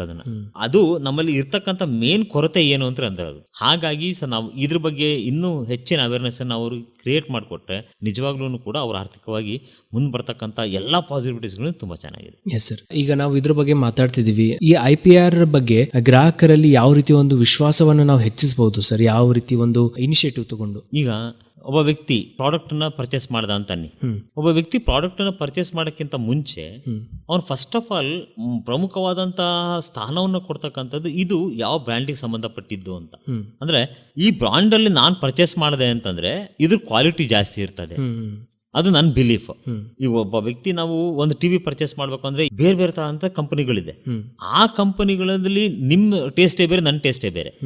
ಈಗ ನಾನು ಪರ್ಚೇಸ್ ಒಳಗೆ ನಾನು ಪ್ರಿಫರ್ ಮಾಡ್ತೀನಿ, ಪರ್ಚೇಸ್ ಮಾಡಿದೆ. ಅದರೊಳಗೆ ಇಷ್ಟೆಲ್ಲ ಏನೆಲ್ಲ ನಾವು ನಂಬಿಕೆ ಇಟ್ಕೊಂಡಿರ್ತೀವಿ ಅದು ಒಂದು ಭಾಗ. ಮತ್ತೆ ಸೇಲ್ ಮಾಡ್ತಕ್ಕಂಥ ಸಂದರ್ಭದಲ್ಲಿ ಆ ವ್ಯಕ್ತಿ ಏನಿದನಲ್ಲ ಅವ್ನು ಹೇಳ್ಬೋದು ಇಷ್ಟಿಷ್ಟೆಲ್ಲ ಪರ್ಫಾರ್ಮೆನ್ಸ್ ಆಗ್ತದೆ ಅಂತೇಳಿ. ಇದು ಆ ವ್ಯಕ್ತಿ ನಮಗೆ ಸೇಲ್ ಮಾಡ್ಬೇಕಾದ್ರೆ ಹೇಳಿರ್ತಕ್ಕಂಥ ಇನ್ಫಾರ್ಮೇಶನ್ಸ್ ಅದ್ರ ಬಗ್ಗೆ ನಮಗೆ ಕೊಡ್ತಕ್ಕಂಥ ಡೀಟೇಲ್ಸ್ ರಿಟರ್ನ್ ಫಾರ್ಮೆಟ್ ಅಲ್ಲಿ ಇರ್ತದೆ. ಅಕಸ್ಮಾತ್ ಏನಾದ್ರೂ ಆ ಹೇಳಿರ್ತಕ್ಕಂತಹ ಎಲ್ಲಾ ಡೀಟೇಲ್ಸ್ ಗಳಲ್ಲಿ ಕೆಲವೊಂದು ಅಂಶಗಳು ಇಲ್ಲ, ಅಲ್ಲಿ ನೀನು ಹೇಳಿದ್ದೆ ಒಂದು, ನನಗೆ ಕೊಟ್ಟಿರೋದೇ ಒಂದು ನೀನು. ಹಾಗಾಗಿ ಅವನು ಒಬ್ಬ ಗ್ರಾಹಕ ಕನ್ಸ್ಯೂಮರ್ ಪ್ರೊಟೆಕ್ಷನ್ ಆಕ್ಟ್ ಒಳಗಡೆ ಕನ್ಸ್ಯೂಮರ್ ಕಮಿಷನ್ಗೆ ಹೋಗಿ ಅವನು ತನಗಾಗಿರ್ತಕ್ಕಂಥ ಅನ್ಯಾಯವನ್ನ ಅಲ್ಲಿ ಹೇಳ್ಕೊಂಡ್ರೆ ಅಲ್ಲಿ ಕಾನೂನು ಪ್ರಕಾರ ಅವನಿಗೇನು ಪರಿಹಾರ ಸಿಗ್ಬೇಕು ಅಷ್ಟು ಪರಿಹಾರ ಸಿಗೋದಕ್ಕೆ ಅವರಿಗೆ ಕಾನೂನು ಅನುಕೂಲವನ್ನು ಮಾಡ್ಕೊಡ್ತದೆ. ಹಾಗಾಗಿ ಗ್ರಾಹಕರಿಗೂ ಅದನ್ನ ಇನ್ನೊಂದೇನು ಹೇಳ್ತಾರೆ ಅಂತಂದ್ರೆ let the buyer be aware ಅಂತ ಹೇಳಿ. ಅಂದ್ರೆ ನೀನು ತಗೊಳಕ್ಕಿಂತ ಮುಂಚೆ ತುಂಬಾ ಜಾಗೃತೆಯನ್ನು ವಹಿಸು ನೀನು ಅಂತ. ಅದಕ್ಕೆ ನೀವು ಕಾನ್ಸೆಪ್ಟ್ ಅನ್ನು ಜಾಗೋ ಗ್ರಾಹಕ್ ಜಾಗೋ ಅಂತ ಹೇಳಿ ಒಂದು ಇದು ಬರ್ತದೆ ಅಡ್ವರ್ಟೈಸ್ಮೆಂಟ್. ಅಂದ್ರೆ ನೀನು ಪರ್ಚೇಸ್ ಮಾಡೋಕ್ಕಿಂತ ಮುಂಚೆ 10 ಸಲ ಯೋಚನೆ ಮಾಡು, 10 ಸಲ ವೆರಿಫೈ ಮಾಡು, ತಪ್ಪಿಲ್ಲ. ಯಾವುದೋ ದುಡ್ಡು ಕೊಡ್ತಾ ಇದ್ದೀರಿ, ನೀವು ದುಡ್ಡು ಕೊಟ್ಟಿರ್ತಕ್ಕಂಥ ಸರಿಯಾದಂತಹ ಒಂದು ಆ ಪ್ರಾಡಕ್ಟ್ ನಿಮಗೆ ಕೈ ಸೇರ್ಬೇಕು. ಅದು ನಮಗೆ ಅದು ನಮ್ಮ ನೆಗ್ಲಿಜೆನ್ಸ್ ಅಥವಾ ನಮ್ಮ ಇದರಿಂದ ನಾವೇನಾದ್ರು ಮಾಡ್ಕೊಂಡ್ರೆ ಅದರಿಂದ ನಾವು ಸಮಸ್ಯೆಗಳನ್ನು ನಾವೇ ಎದುರಿಸ್ಬೇಕು. ಆ ಕಾರಣಕ್ಕೋಸ್ಕರ ಗ್ರಾಹಕರು ಯಾವುದೇ ರೀತಿಯ ಒಳಗೆ ಇದನ್ನಾಯ್ತು ಅಂದ್ರೆ ಅವ್ರಿಗೆ ಸಮಸ್ಯೆ ಆಯಿತು ಅಂತಂದ್ರೆ ಅದನ್ನ ನಾವು ಕನ್ಸ್ಯೂಮರ್ ಕಮಿಷನ್ ಕೆಳಗಡೆ ಕನ್ಸ್ಯೂಮರ್ ಆಕ್ಟ್ ಕೆಳಗಡೆ ಅವ್ರ ಮೇಲೆ ಕ್ರಮವನ್ನು ತಗೊಂಡು ಅದಕ್ಕೆ ಸಂಬಂಧಪಟ್ಟಿರ್ತಕ್ಕಂಥ ಪರಿಹಾರವನ್ನು ಪಡೆದುಕೊಳ್ಳೋದು ಕೂಡ ನಮಗೆ ಅವಕಾಶ ಇದೆ. ಸೊ ನಾವಿವತ್ತು ಮುಖ್ಯವಾಗಿ ಈ ಒಂದು IPR ಅಂತ ಮಾತಾಡ್ತಿದ್ವಿ ಅಥವಾ ಬೌದ್ಧಿಕ ಆಸ್ತಿ ಹಕ್ಕುಗಳ ಬಗ್ಗೆ ಮಾತಾಡ್ತಿದ್ವಿ. ಸೊ ಅದರಲ್ಲಿ ನಾವು ಮುಖ್ಯವಾಗಿ ರೈತರ ಬಗ್ಗೆ ಮಾತಾಡ್ತಿದ್ವಿ ಸರ್. ಸೊ ಹಾಗಾಗಿ ಇದು ಯಾವ ರೀತಿ ರೈತರ ಹಕ್ಕುಗಳಾಗಿ ಪರಿಣಮಿಸಬಹುದು ಅದ್ರ ಬಗ್ಗೆ ನಾನು ನಿಮಗೆ ಮುಂಚೆ ತಿಳಿಸಿದ ಹಾಗೆ ನಮ್ಮಲ್ಲಿ 2001 ಇಸ್ವಿಯೊಳಗೆ ನಮಗೆ ಈ ಕಾನೂನನ್ನ ಜಾರಿಗೆ ತಗೊಂಡ್ಬಂದ್ವಿ. ಬಂದ್ರು. ಸಸ್ಯ ತಳಿ ಮತ್ತೆ ಆ ರೈತರ ಹಕ್ಕುಗಳನ್ನು ಸಂಬಂಧಪಟ್ಟ ಅವ್ರ ಹಕ್ಕುಗಳನ್ನು ಗಮನದಲ್ಲಿಟ್ಕೊಂಡು ನಾವು 2001 ಇಸ್ವಿಯೊಳಗೆ ತಗೊಂಡ್ಬಂದ್ವಿ ಕಾನೂನನ್ನ. ಅದಕ್ಕಿಂತ ಮುಂಚೆ ಇರ್ಲಿಲ್ವಾ? ಹಾಗಾದ್ರೆ ಇತ್ತು, ಆದ್ರೆ ನಮಗೆ ಅದ್ರ ಬಗ್ಗೆ ಅರಿವಿರ್ಲಿಲ್ಲ, ನಾವು ಅದ್ರ ಬಗ್ಗೆ ತಲೆನೂ ಕೆಡಿಸ್ಕೊಂಡಿರ್ಲಿಲ್ಲ. ಆದ್ರೆ ನಾವು ಟ್ರಿಪ್ಸ್ ಅನ್ನ ನಾವು ಒಪ್ಕೊಂಡಾದ ನಂತರದಲ್ಲಿ, WTO ಒಪ್ಕೊಂಡಿದ್ದ ನಂತರದಲ್ಲಿ ಅದರೊಳಗೆ ನಾನು ನೀವು ಮುಂಚೆ ತಿಳಿಸಿದಾಗೆ ಒಂದು ಪ್ರಾವಿಷನ್ ಕಂಪಲ್ಸರಿಯಾಗಿ ಆಬ್ಲಿಗೇಷನ್ ಇಂಪೋಸ್ ಮಾಡ್ತದೆ. ನೀವು ಇದನ್ನ ಕಂಪಲ್ಸರಿಯಾಗಿ ನೀವು ನಿಮ್ಮ ಇದರೊಳಗೆ ಇಂಪ್ಲಿಮೆಂಟ್ ಮಾಡಲೇಬೇಕು ಅಂತೇಳಿ. ಆ ಕಾರಣಕ್ಕೋಸ್ಕರ ನಾವು ಮೆಂಬರ್ ಕಂಟ್ರಿ ಆಗಿರೋದ್ರಿಂದ ನಮ್ಮ ಮೇಲೆ ಕಂಪಲ್ಸರಿ ಆಬ್ಲಿಗೇಷನ್ ಇದ್ದೇ ಇದೆ, ನಾವು ಮಾಡಲೇಬೇಕು. ಆ ಕಾರಣಕ್ಕೋಸ್ಕರ ನಾವು ಈ ಕಾನೂನನ್ನು ಜಾರಿಗೆ ತಗೊಂಡ್ಬಂದ್ವಿ. ಇಲ್ಲಿ ರೈತರುಗಳು ತಾವು ಬೆಳೆದಿರ್ತಕ್ಕಂಥ ಯಾವುದೇ ರೀತಿಯಾದಂತಹ ತಳಿಗಳನ್ನ, ಬೆಳೆ ಬೇರೆ ತಳಿ ಬೇರೆ.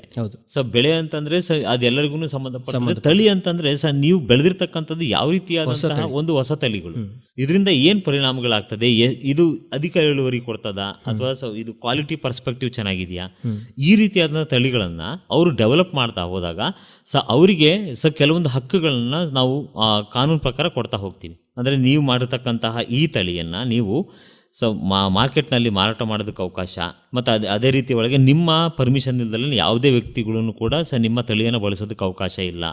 ಸೊ ಹಾಗಾಗಿ ಮತ್ತೆ ಈ ಫಾರ್ಮರ್ಸ್ಗಳು ಬೇರೆಯವರಿಂದ ಪರ್ಚೇಸ್ ಮಾಡ್ತಾರೆ ಅಂತ ಅನ್ಕೊಳ್ಳಿ, ಬ್ರೀಡರ್ಸ್ ಇಂದ. ಅವ್ರು ಹೊಸ ತಳಿಯನ್ನು ಬೆಳೆದಿರ್ತಾರೆ. ನೋಡ್ರಿ, ನೀವು ಈ ನಮ್ಮ ಹೊಸ ವೆರೈಟಿಯನ್ನ ನೀವು ಬಳಸಿದ್ರೆ ನಿಮಗೆ 10 ಕ್ವಿಂಟಾಲ್ ಬರ್ತಕ್ಕಂಥ ಜಾಗದಲ್ಲಿ 20 ಬರ್ತದೆ ಅಂತ ಹೇಳಿರ್ತಾನೆ ಅವ್ನು ಬ್ರೀಡರ್. ಸೊ ಇದನ್ನ ರೈತ ನಂಬ್ಕೊಂಡು ಆ ತಳಿಯನ್ನ ತಗೊಂಡ್ಬರ್ತಾನೆ. ಈಗ ಅದಕ್ಕೆ ಕಾನ್ಸೆಪ್ಟ್ ಏನಿರ್ತದೆ, ಸೆಕ್ಷನ್ 39 ಈ ಕಾನೂನು ಪ್ರಕಾರ ಒಬ್ಬ ಫಾರ್ಮರು ಇದನ್ನ ತಳಿಯನ್ನ ಬೆಳೆಸ್ದ, ಆ ತಳಿಯನ್ನ ಮಾಡ್ಕೊಂಡು ಬಳಸ್ಕೊಂಡು ಬೆಳೆಯನ್ನ ಬೆಳೀತಾ ಹೋಗ್ತದಾನೆ ಅಂತಂದ್ರೆ ಅವನಿಗೆ ಈ ಸತಿ ಈ ಕ್ರಾಪ್ ಅಲ್ಲಿ ಬೆಳೆದ, ನೆಕ್ಸ್ಟ್ ಕ್ರಾಪಿಗೆ ಅವ್ನು ಬೆಳಿತಾನಲ್ಲ, ಇವನ್ ಮುಂಚೆ ಏನ್ ಪ್ರಾಮಿಸ್ ಮಾಡಿದ್ನಲ್ಲ ಅದೇ ಪ್ರಾಮಿಸ್ ಅಲ್ಲಿರ್ಬೇಕು. 20 ಕ್ವಿಂಟಾಲ್ ಬರ್ತದೆ, ಫಸ್ಟ್ ಏನ್ ಹೇಳಿದ ಅವ್ನು 20 ಕ್ವಿಂಟಾಲ್ ಅಂತೇಳಿ, ಫಸ್ಟ್ ಟೈಮ್ ಬೆಳೆದ್ಬಿಟ್ರು 20 ಕ್ವಿಂಟಾಲ್ ಬಂತು. ಸೊ ನೆಕ್ಸ್ಟ್ ಟೈಮ್ ಅದೇ ಸೀಡ್ಸ್ ಅನ್ನ ಮತ್ತೆ ಬಳಸಿ ಅವ್ನು ಬೆಳೀತಾ ಹೋಗ್ತಾನೆ ಅಂದ್ರೆ ಸ್ವಲ್ಪ ಹೆಚ್ಚು ಕಡಿಮೆ ಆದ್ರೂ ಓಕೆ, ಅಂದ್ರೆ 1 ಕ್ವಿಂಟಾಲ್ ಅಥವಾ 2 ಕ್ವಿಂಟಾಲ್. ಆದ್ರೆ ಏಕ್ದಮ್ 15ಕ್ಕೆ ಬಂದ್ಬಿಡ್ತು ಅಂತಂದ್ರೆ ಅದು 10 ಈ ತರ ಹಿಂಗ್ ಬಂದಾಗ ಆ ವ್ಯಕ್ತಿ ಏನ್ ಮಾಡಿ ಕೊಟ್ಟಿರ್ತಾನಲ್ಲ ನಿಮಗೆ ಬ್ರೀಡ್ ಅನ್ನ ಪ್ರಾಮಿಸ್ ಮಾಡಿ ಫಾರ್ಮರ್ಸ್ಗೆ, ಅವರು ಅವನ ವಿರುದ್ಧವಾಗಿ ಆಕ್ಷನ್ ತಗೊಳೋದಕ್ಕೆ ಅವಕಾಶ ಇರ್ತದೆ. ಇದು ಪ್ರಮುಖವಾದಂತಹ ಹಕ್ಕು ನಮ್ಮಲ್ಲಿ. ಬ್ರೀಡ್ ಡೆವಲಪ್ ಮಾಡೋದಕ್ಕೂ ಹಕ್ಕಿದೆ, ಸೆಲ್ ಮಾಡೋದಕ್ಕೂ ಹಕ್ಕಿದೆ, ಮತ್ತು ಅದೇ ರೀತಿ ಒಳಗೆ ಆಸ್ ಎ ಕನ್ಸ್ಯೂಮರ್ ಅವ್ರ ಮೇಲೆ ಕೂಡ ಕಾನೂನು ಪ್ರಕಾರ ಆಕ್ಷನ್ ತಗೊಳ್ಳೋದಕ್ಕೆ ಕೂಡ ಹಕ್ಕಿ. ಎಸ್ ಸರ್, ಈ ಮುಂಚೆ ನಾವು ಅದ್ರ ಬಗ್ಗೆ ಡಿಸ್ಕಸ್ ಮಾಡಿದ್ವಿ. ಕೆಲವೊಬ್ರು ಬ್ರೀಡರ್ಗಳೆಲ್ಲ ಆಮೇಲೆ ಹೇಳ್ತಾರೆ ಸರ್, ಈಗ ಒಂದು ಡೆವಲಪ್ಮೆಂಟ್ ಕಡಿಮೆ ಆದ್ಮೇಲೆ ಅದು ತಳಿ ಉತ್ಪನ್ನವನ್ನ ಕೊಡದೇ ಇದ್ದಾಗ ನಿಮ್ಮ ಮಣ್ಣು ಸರಿಯಾಗಿಲ್ಲ, ನಿಮ್ಮ ನೀರು ಸರಿಯಾಗಿಲ್ಲ ಅಂತೆಲ್ಲ ಹೇಳ್ತಾರೆ ಸರ್. ಸೊ ಅದಕ್ಕಾಗಿ ಯಾವ ರೀತಿ ಅವೇರ್ ಆಗಿರ್ಬೇಕು ರೈತರು? ರೈತರುಗಳು ಅದಕ್ಕಿಂತ ಮುಂಚೆ ಫಸ್ಟ್ ತಮ್ಮ ಈ ಮಣ್ಣನ್ನೇನಿದೆ ಅದನ್ನ ಟೆಸ್ಟ್ ಮಾಡಿಸಿ, ಇದು ಫಲವತ್ತತೆಯಲ್ಲಿ ಎಷ್ಟು ಮಟ್ಟಿಗೆ ಸಾಂದ್ರತೆಯನ್ನು ಹೊಂದಿದೆ ಅಂತಕ್ಕಂಥ ಅಂಶವನ್ನು ಗಮನದಲ್ಲಿಟ್ಕೊಂಡು, ಇದು ಈ ತಳಿಯನ್ನ ನಾವು ಇದ್ರೊಳಗೆ ಬೆಳೆದ್ರೆ ನಮಗೆ ಇಳುವರಿ ಜಾಸ್ತಿ ಸಿಗ್ತದ ಅಥವಾ ಇಲ್ಲ ಅಂತಕ್ಕಂಥದ್ದು ಅದನ್ನು ಫಸ್ಟ್ ಅವ್ರು ಗಮನದಲ್ಲಿ ಇಟ್ಕೋಬೇಕು. ಸೊ ನಮ್ಮಲ್ಲಿ ಮ್ಯಾಕ್ಸಿಮಮ್ ಏನ್ ಇದನ್ನಾಗ್ತದೆ ಅಂತಂದ್ರೆ, ನಾವು ಇದನ್ನ ಮತ್ತೊಂದ್ಸತಿ ನೆಗ್ಲಿಜೆನ್ಸ್ ಇದು ಬೇಡ ಬಿಟ್ಬಿಡು, ಅದು ನೋಡ್ಕೊಳ್ಳೋಣ, ಅವ್ರು ಕೊಡ್ತಾರಲ್ಲ ಜಾಸ್ತಿ ಬರ್ತದೆ ಅಂತ ಮಾಡ್ತಾ ಹೋಗ್ತೀವಿ. ಕೆಲವೊಂದ್ ಸಂದರ್ಭದಲ್ಲಿ ಅವ್ರು ಹೇಳೋದನ್ನು ಸರಿನೇ ಆಗ್ತದೆ. ಕಾರಣ ಯಾಕೆ ಅಂತಂದ್ರೆ ಮಣ್ಣು ಸರಿ ಇಲ್ಲ ಅಂತಂದ್ರೆ ನೀವೇನೇ ಹಾಕಿದ್ರು ಅದರೊಳಗೆ ಬೆಳೆಯೋದಿಲ್ಲ. ಅದಕ್ಕೋಸ್ಕರ ಆ ಮಣ್ಣಿನ ಫಲವತ್ತತೆಯನ್ನ ನಾವು ತಿಳ್ಕೊಂಡು ಈ ಮಣ್ಣು ಈ ತಳಿಗೆ ಸೂಟಬಲ್ ಆಗ್ತದ, ನಾವು ಬೆಳೆದ್ರೆ ಅನುಕೂಲ ಆಗ್ತದ ಇದಕ್ಕೆ, ಅದನ್ನ ಅವರು ಫಸ್ಟ್ ಆಫ್ ಆಲ್ ಇದು ಪ್ರಿಕಾಷನರಿ ಸ್ಟೆಪ್ಸ್. ಮತ್ತೆ ಬಳಸ್ತಕ್ಕಂಥ ನೀರನ್ನು ಕೂಡ ಅದು ಲವಣಾಂಶ ಜಾಸ್ತಿ ಇದ್ರೆ, ಕೆಲವೊಂದ್ ಕಡೆ ಲವಣಾಂಶ ಜಾಸ್ತಿ ಇದ್ರೆ ಇಳುವರಿ ಕಡಿಮೆ ಆಗುತ್ತೆ. ಅದಕ್ಕೋಸ್ಕರ ಇದ್ರ ಎಷ್ಟು ಮಟ್ಟಿಗೆ ಯಾವ ರೀತಿಯೊಳಗೆ ಬಳಸಬೇಕು, ಅಕಸ್ಮಾತ್ ಈ ತರ ಲವಣಾಂಶಗಳು ಜಾಸ್ತಿ ಇದ್ರೆ ಅದನ್ನ ಕಡಿಮೆ ಯಾವ ರೀತಿ ಮಾಡ್ಕೋಬೇಕು ಅನ್ನತಕ್ಕಂಥ ಅಂಶವನ್ನ ನಮ್ಮ ರೈತರುಗಳು ಗಮನದಲ್ಲಿಟ್ಕೊಂಡು ಈ ರೀತಿ ಬೆಳೀತಾ ಹೋದ್ರೆ ಅವರಿಗೆ ಅನುಕೂಲ ಆಗ್ತದೆ. ಮತ್ತು ಅವ್ರ ಮೇಲೆ ಹೇಳಿರ್ತಕ್ಕಂಥ ಏನು ಪ್ರಾಮಿಸ್ ಮಾಡಿರ್ತಾರೋ ಆ ವಾಗ್ದಾನಕ್ಕೆ ತಪ್ಪಿದ್ರೆ ಅವ್ರ ಮೇಲೆ ಕಾನೂನು ಕ್ರಮ ತಗೋಬಹುದು. ಎಸ್ ಸರ್, ಈಗ ಇದೇ ರೀತಿ ಏನಾದರೂ ಆಯಿತು ಅಂತ ನಾವು ಅನ್ಕೊಂಡ್ರೆ, ಈಗ ಎಲ್ಲ ರೀತಿಯ ಟೆಸ್ಟ್ಗಳು ಆಗಿದ್ದಾವೆ, ಮಣ್ಣಿನ ಟೆಸ್ಟು, ನೀರಿನ ಟೆಸ್ಟು ಎಲ್ಲ ಮಾಡಿದ್ದಾರೆ. ಒಂದು ಯಾರು ಬ್ರೀಡರ್ ಇರ್ತಾರೆ ಅದು ಹೇಳಿದ ಪ್ರಕಾರ ಅದು ಉತ್ಪನ್ನ ಬರಲಿಲ್ಲ. ಸೊ ಆ ಟೈಮಲ್ಲಿ ಅವರು ಯಾರನ್ನ ಕಾಂಟ್ಯಾಕ್ಟ್ ಮಾಡಬೇಕು? ಸೊ ಈ ವಿಚಾರಕ್ಕೆ ಸಂಬಂಧಪಟ್ಟ ಹಾಗೆ ನಮ್ಮಲ್ಲಿ ಹಾರ್ಟಿಕಲ್ಚರ್ ಡಿಪಾರ್ಟ್ಮೆಂಟ್ ಅಂತ ಬರ್ತದೆ, ಅದು ಇಲ್ಲಿ ಚೆನ್ನಮ್ಮ ಸರ್ಕಲ್ ಹತ್ರ ಇದೆ. ಅವ್ರಿಗೆ ಕಾಂಟ್ಯಾಕ್ಟ್ ಮಾಡಿ. ಫಸ್ಟ್ ಆಕ್ಷನ್ ತಗೊಳಕ್ಕಿಂತ ಮುಂಚೆ ಕಾನೂನು ಪ್ರಕಾರ ಅವ್ರ ಮೇಲೆ ಕ್ರಮ ತಗೊಳಕ್ಕಿಂತ ಮುಂಚೆ ಫಸ್ಟ್ ಆಫ್ ಆಲ್ ಅದನ್ನ ಬೆಳಿಬೇಕು ಅಂತಂದಾಗ ನೀವು ಯೂಸ್ ಮಾಡ್ತಾ ಇದೀರ ಅಂತಂದ್ರೆ ಅವ್ರನ್ನ ಅಪ್ರೋಚ್ ಮಾಡಿ. ಇದ್ರದ್ದು ಏನ್ ಇದನ್ ಬರ್ತದೆ, ಔಟ್ಕಮ್ ಏನಿದೆ ಇದ್ರೊಳಗೆ ಅಂತ ಫಸ್ಟ್ ಇನ್ಫಾರ್ಮೇಶನ್ ತಗೊಂಡ್ಬಿಡ್ರಿ. ಯಾಕೆ ಅಂತಂದ್ರೆ ಬ್ರೀಡರ್ ಹೇಳಿದ್ದನ್ನ ನಾವು ನಂಬಬೇಕು ಅಂತ ಏನಿಲ್ಲ. ಅಲ್ಲಿ ತಜ್ಞರು ಇರ್ತಾರೆ, ತಜ್ಞರನ್ನ ಕಾಂಟ್ಯಾಕ್ಟ್ ಮಾಡಿ, ಅವ್ರ ಒಪಿನಿಯನ್ ತಗೊಳ್ಳಿ. ಇದು ಬಳಸಿದ್ರೆ ನಮಗೆ ಇಳುವರಿ ಜಾಸ್ತಿ ಬರ್ತದ ಅಥವಾ ಇಲ್ವಾ ಅಂತ ಹೇಳಿ. ಅದು ನಿಮ್ಮ ಹಕ್ಕುಗಳನ್ನು ಕೂಡ ನೀವು ಅವ್ರನ್ನ ಕಾಂಟ್ಯಾಕ್ಟ್ ಮಾಡಿ ಅವ್ರು ಕೊಡೋದಿಲ್ಲ ಅಂತಂದ್ರೆ ಯಾಕೆ ಕೊಡೋದಿಲ್ಲ ಅಂತ ಕೇಳಬೇಕು, ನಿಮ್ ಡ್ಯೂಟಿ. ನಮ್ಮಲ್ಲಿ ಹಕ್ಕುಗಳನ್ನ ಕೇಳೋದೇ ಇಲ್ಲ ಫಸ್ಟ್ ಆಫ್ ಆಲ್. ಇದು ನಮ್ಮಲ್ಲಿ ಇರ್ತಕ್ಕಂಥ ಪ್ರಮುಖ ಸಮಸ್ಯೆ. ಒಂದೇ ಕಡೆ ಅಂತಲ್ಲ, ಎಲ್ಲಾ ಕಡೆ ಎಲ್ಲಾ ಕ್ಷೇತ್ರಗಳು ಅಷ್ಟೇ. ನಮ್ಮ ಹಕ್ಕುಗಳ ಬಗ್ಗೆ ನಾವು ತಲೆನೇ ಕೆಡಿಸ್ಕೊಳ್ಳಲ್ಲ. ಹಾಗಾಗಿ ನೀವು ಅಲ್ಲಿ ಹಾರ್ಟಿಕಲ್ಚರ್ ಡಿಪಾರ್ಟ್ಮೆಂಟ್ ಅಲ್ಲಿ ಹೋಗಿ ಅವ್ರಿಗೆ ಕಾಂಟ್ಯಾಕ್ಟ್ ಮಾಡಿದ್ರೆ ಅವ್ರು ಎಲ್ಲ ರೀತಿಯಿಂದ ಇನ್ಫಾರ್ಮೇಶನ್ ಕೊಡ್ತಾರೆ.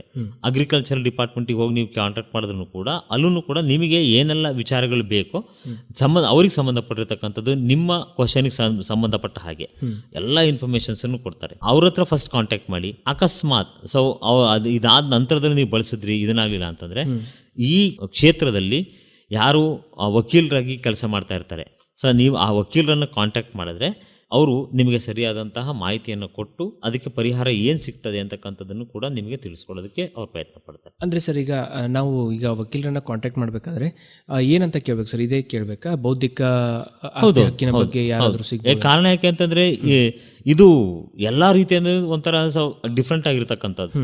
ನಮ್ಮಲ್ಲಿ ಕ್ರಿಮಿನಲ್ ಕೇಸ್ ನಡೆಸ್ತಾರೆ, ಸಿವಿಲ್ ಕೇಸ್ ನಡೆಸ್ತೀವಿ, ಬಟ್ ಇದು IPR ಅಂತಕ್ಕಂಥದ್ದು ಟೋಟಲಿ ಡಿಫ್ರೆಂಟ್. ಇದ್ರ ಥಿಂಕಿಂಗ್ ಲೆವೆಲ್ ಬೇರೆ ಒಂಥರ. ಇದು ನಮ್ಮ ಬುದ್ಧಿಮಟ್ಟವನ್ನ ಗಮನದಲ್ಲಿಟ್ಕೊಂಡು ನಾವು ಇದನ್ನ ಪ್ರೊಟೆಕ್ಷನ್ ಕೇಳ್ತಾ ಇದೀವಿ.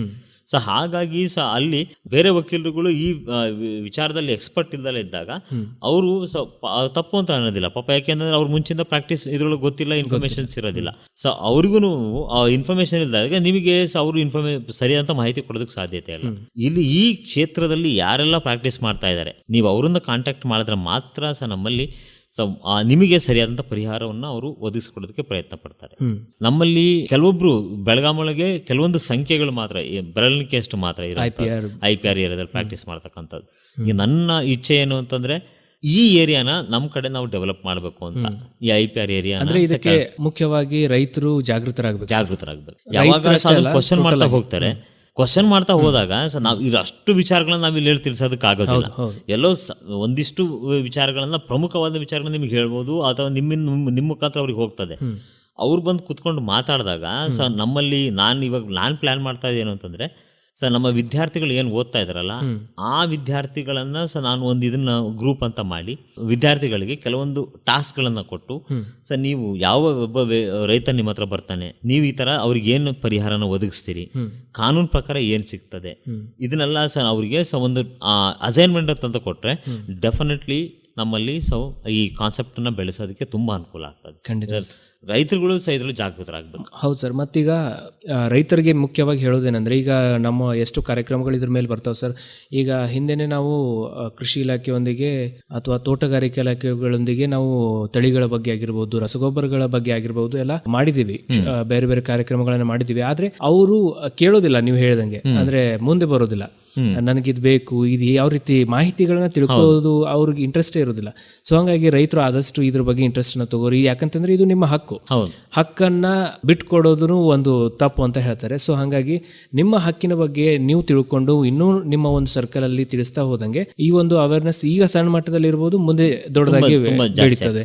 ಮುಂದಿನ ತಲೆಮಾರುಗಳು ಒಂದು ಆಕ್ಷನ್ ತಗೋಕ್ಕಿಂತ ಮುಂಚೆ ತಮ್ಮ ಹಕ್ಕುಗಳ ಬಗ್ಗೆ ತಿಳ್ಕೊಂಡು ಮುಂದುವರಿತಾರೆ. ಸೊ ಲಾಸಸ್ ಕಡಿಮೆ ಆಗತ್ತೆ ಸರ್ ಇದರಿಂದ, ಖಂಡಿತವಾಗಿ. ಈಗ ಆಕ್ಚುಲ್ ನಾನು ಒಂದು ಇದನ್ನ ಬರ್ತದೆ ಸ್ಪೆಸಿಫಿಕ್ ಆಗಿ, ಅಂದ್ರೆ ಈ ನಾವು ತೆಂಗಿನಕಾಯಿಗಳನ್ನ ನಾವು ಯಾವಾಗಲೂ ಮೇಲ್ಗಡೆ ನೋಡ್ತಾ ಇದ್ವಿ ಬೀಳ್ತಕ್ಕಂಥದ್ದು, ಈಗ ತುಂಬಾ ಕೆಳಮಟ್ಟದಲ್ಲಿ ಸಿಗ್ತದೆ. ಅದು ಆತರ ನಾವ್ಯಾಕೆ ಬೆಳೆಸಬಾರ್ದು? ನಾನು ಮೊನ್ನೆ ಎಲ್ಲ ಒಂದ್ ಕಡೆ ನೋಡಿದಾಗ ಒಂದು ಮಾವಿನ ಮರದಲ್ಲಿ ಮಿನಿಮಮ್ ಏನಿಲ್ಲ ಅಂದ್ರೆ 17ರಿಂದ 18 ತರದಂತ ಮಾವಿನ ಹಣ್ಣುಗಳನ್ನ ಬೆಳೆದಿದ್ದಾನೆ ಒಂದೇ ಮರದಲ್ಲಿ. 18 ರೀತಿಯಾದಂಥದ್ದು ಸಪ್ರೇಟ್ ತಳಿಗಳು ಡಿಫ್ರೆಂಟ್, 18 ರೀತಿಯಾದಂಥ ಹೆಂಗ್ ಸಾಧ್ಯ ಇದು?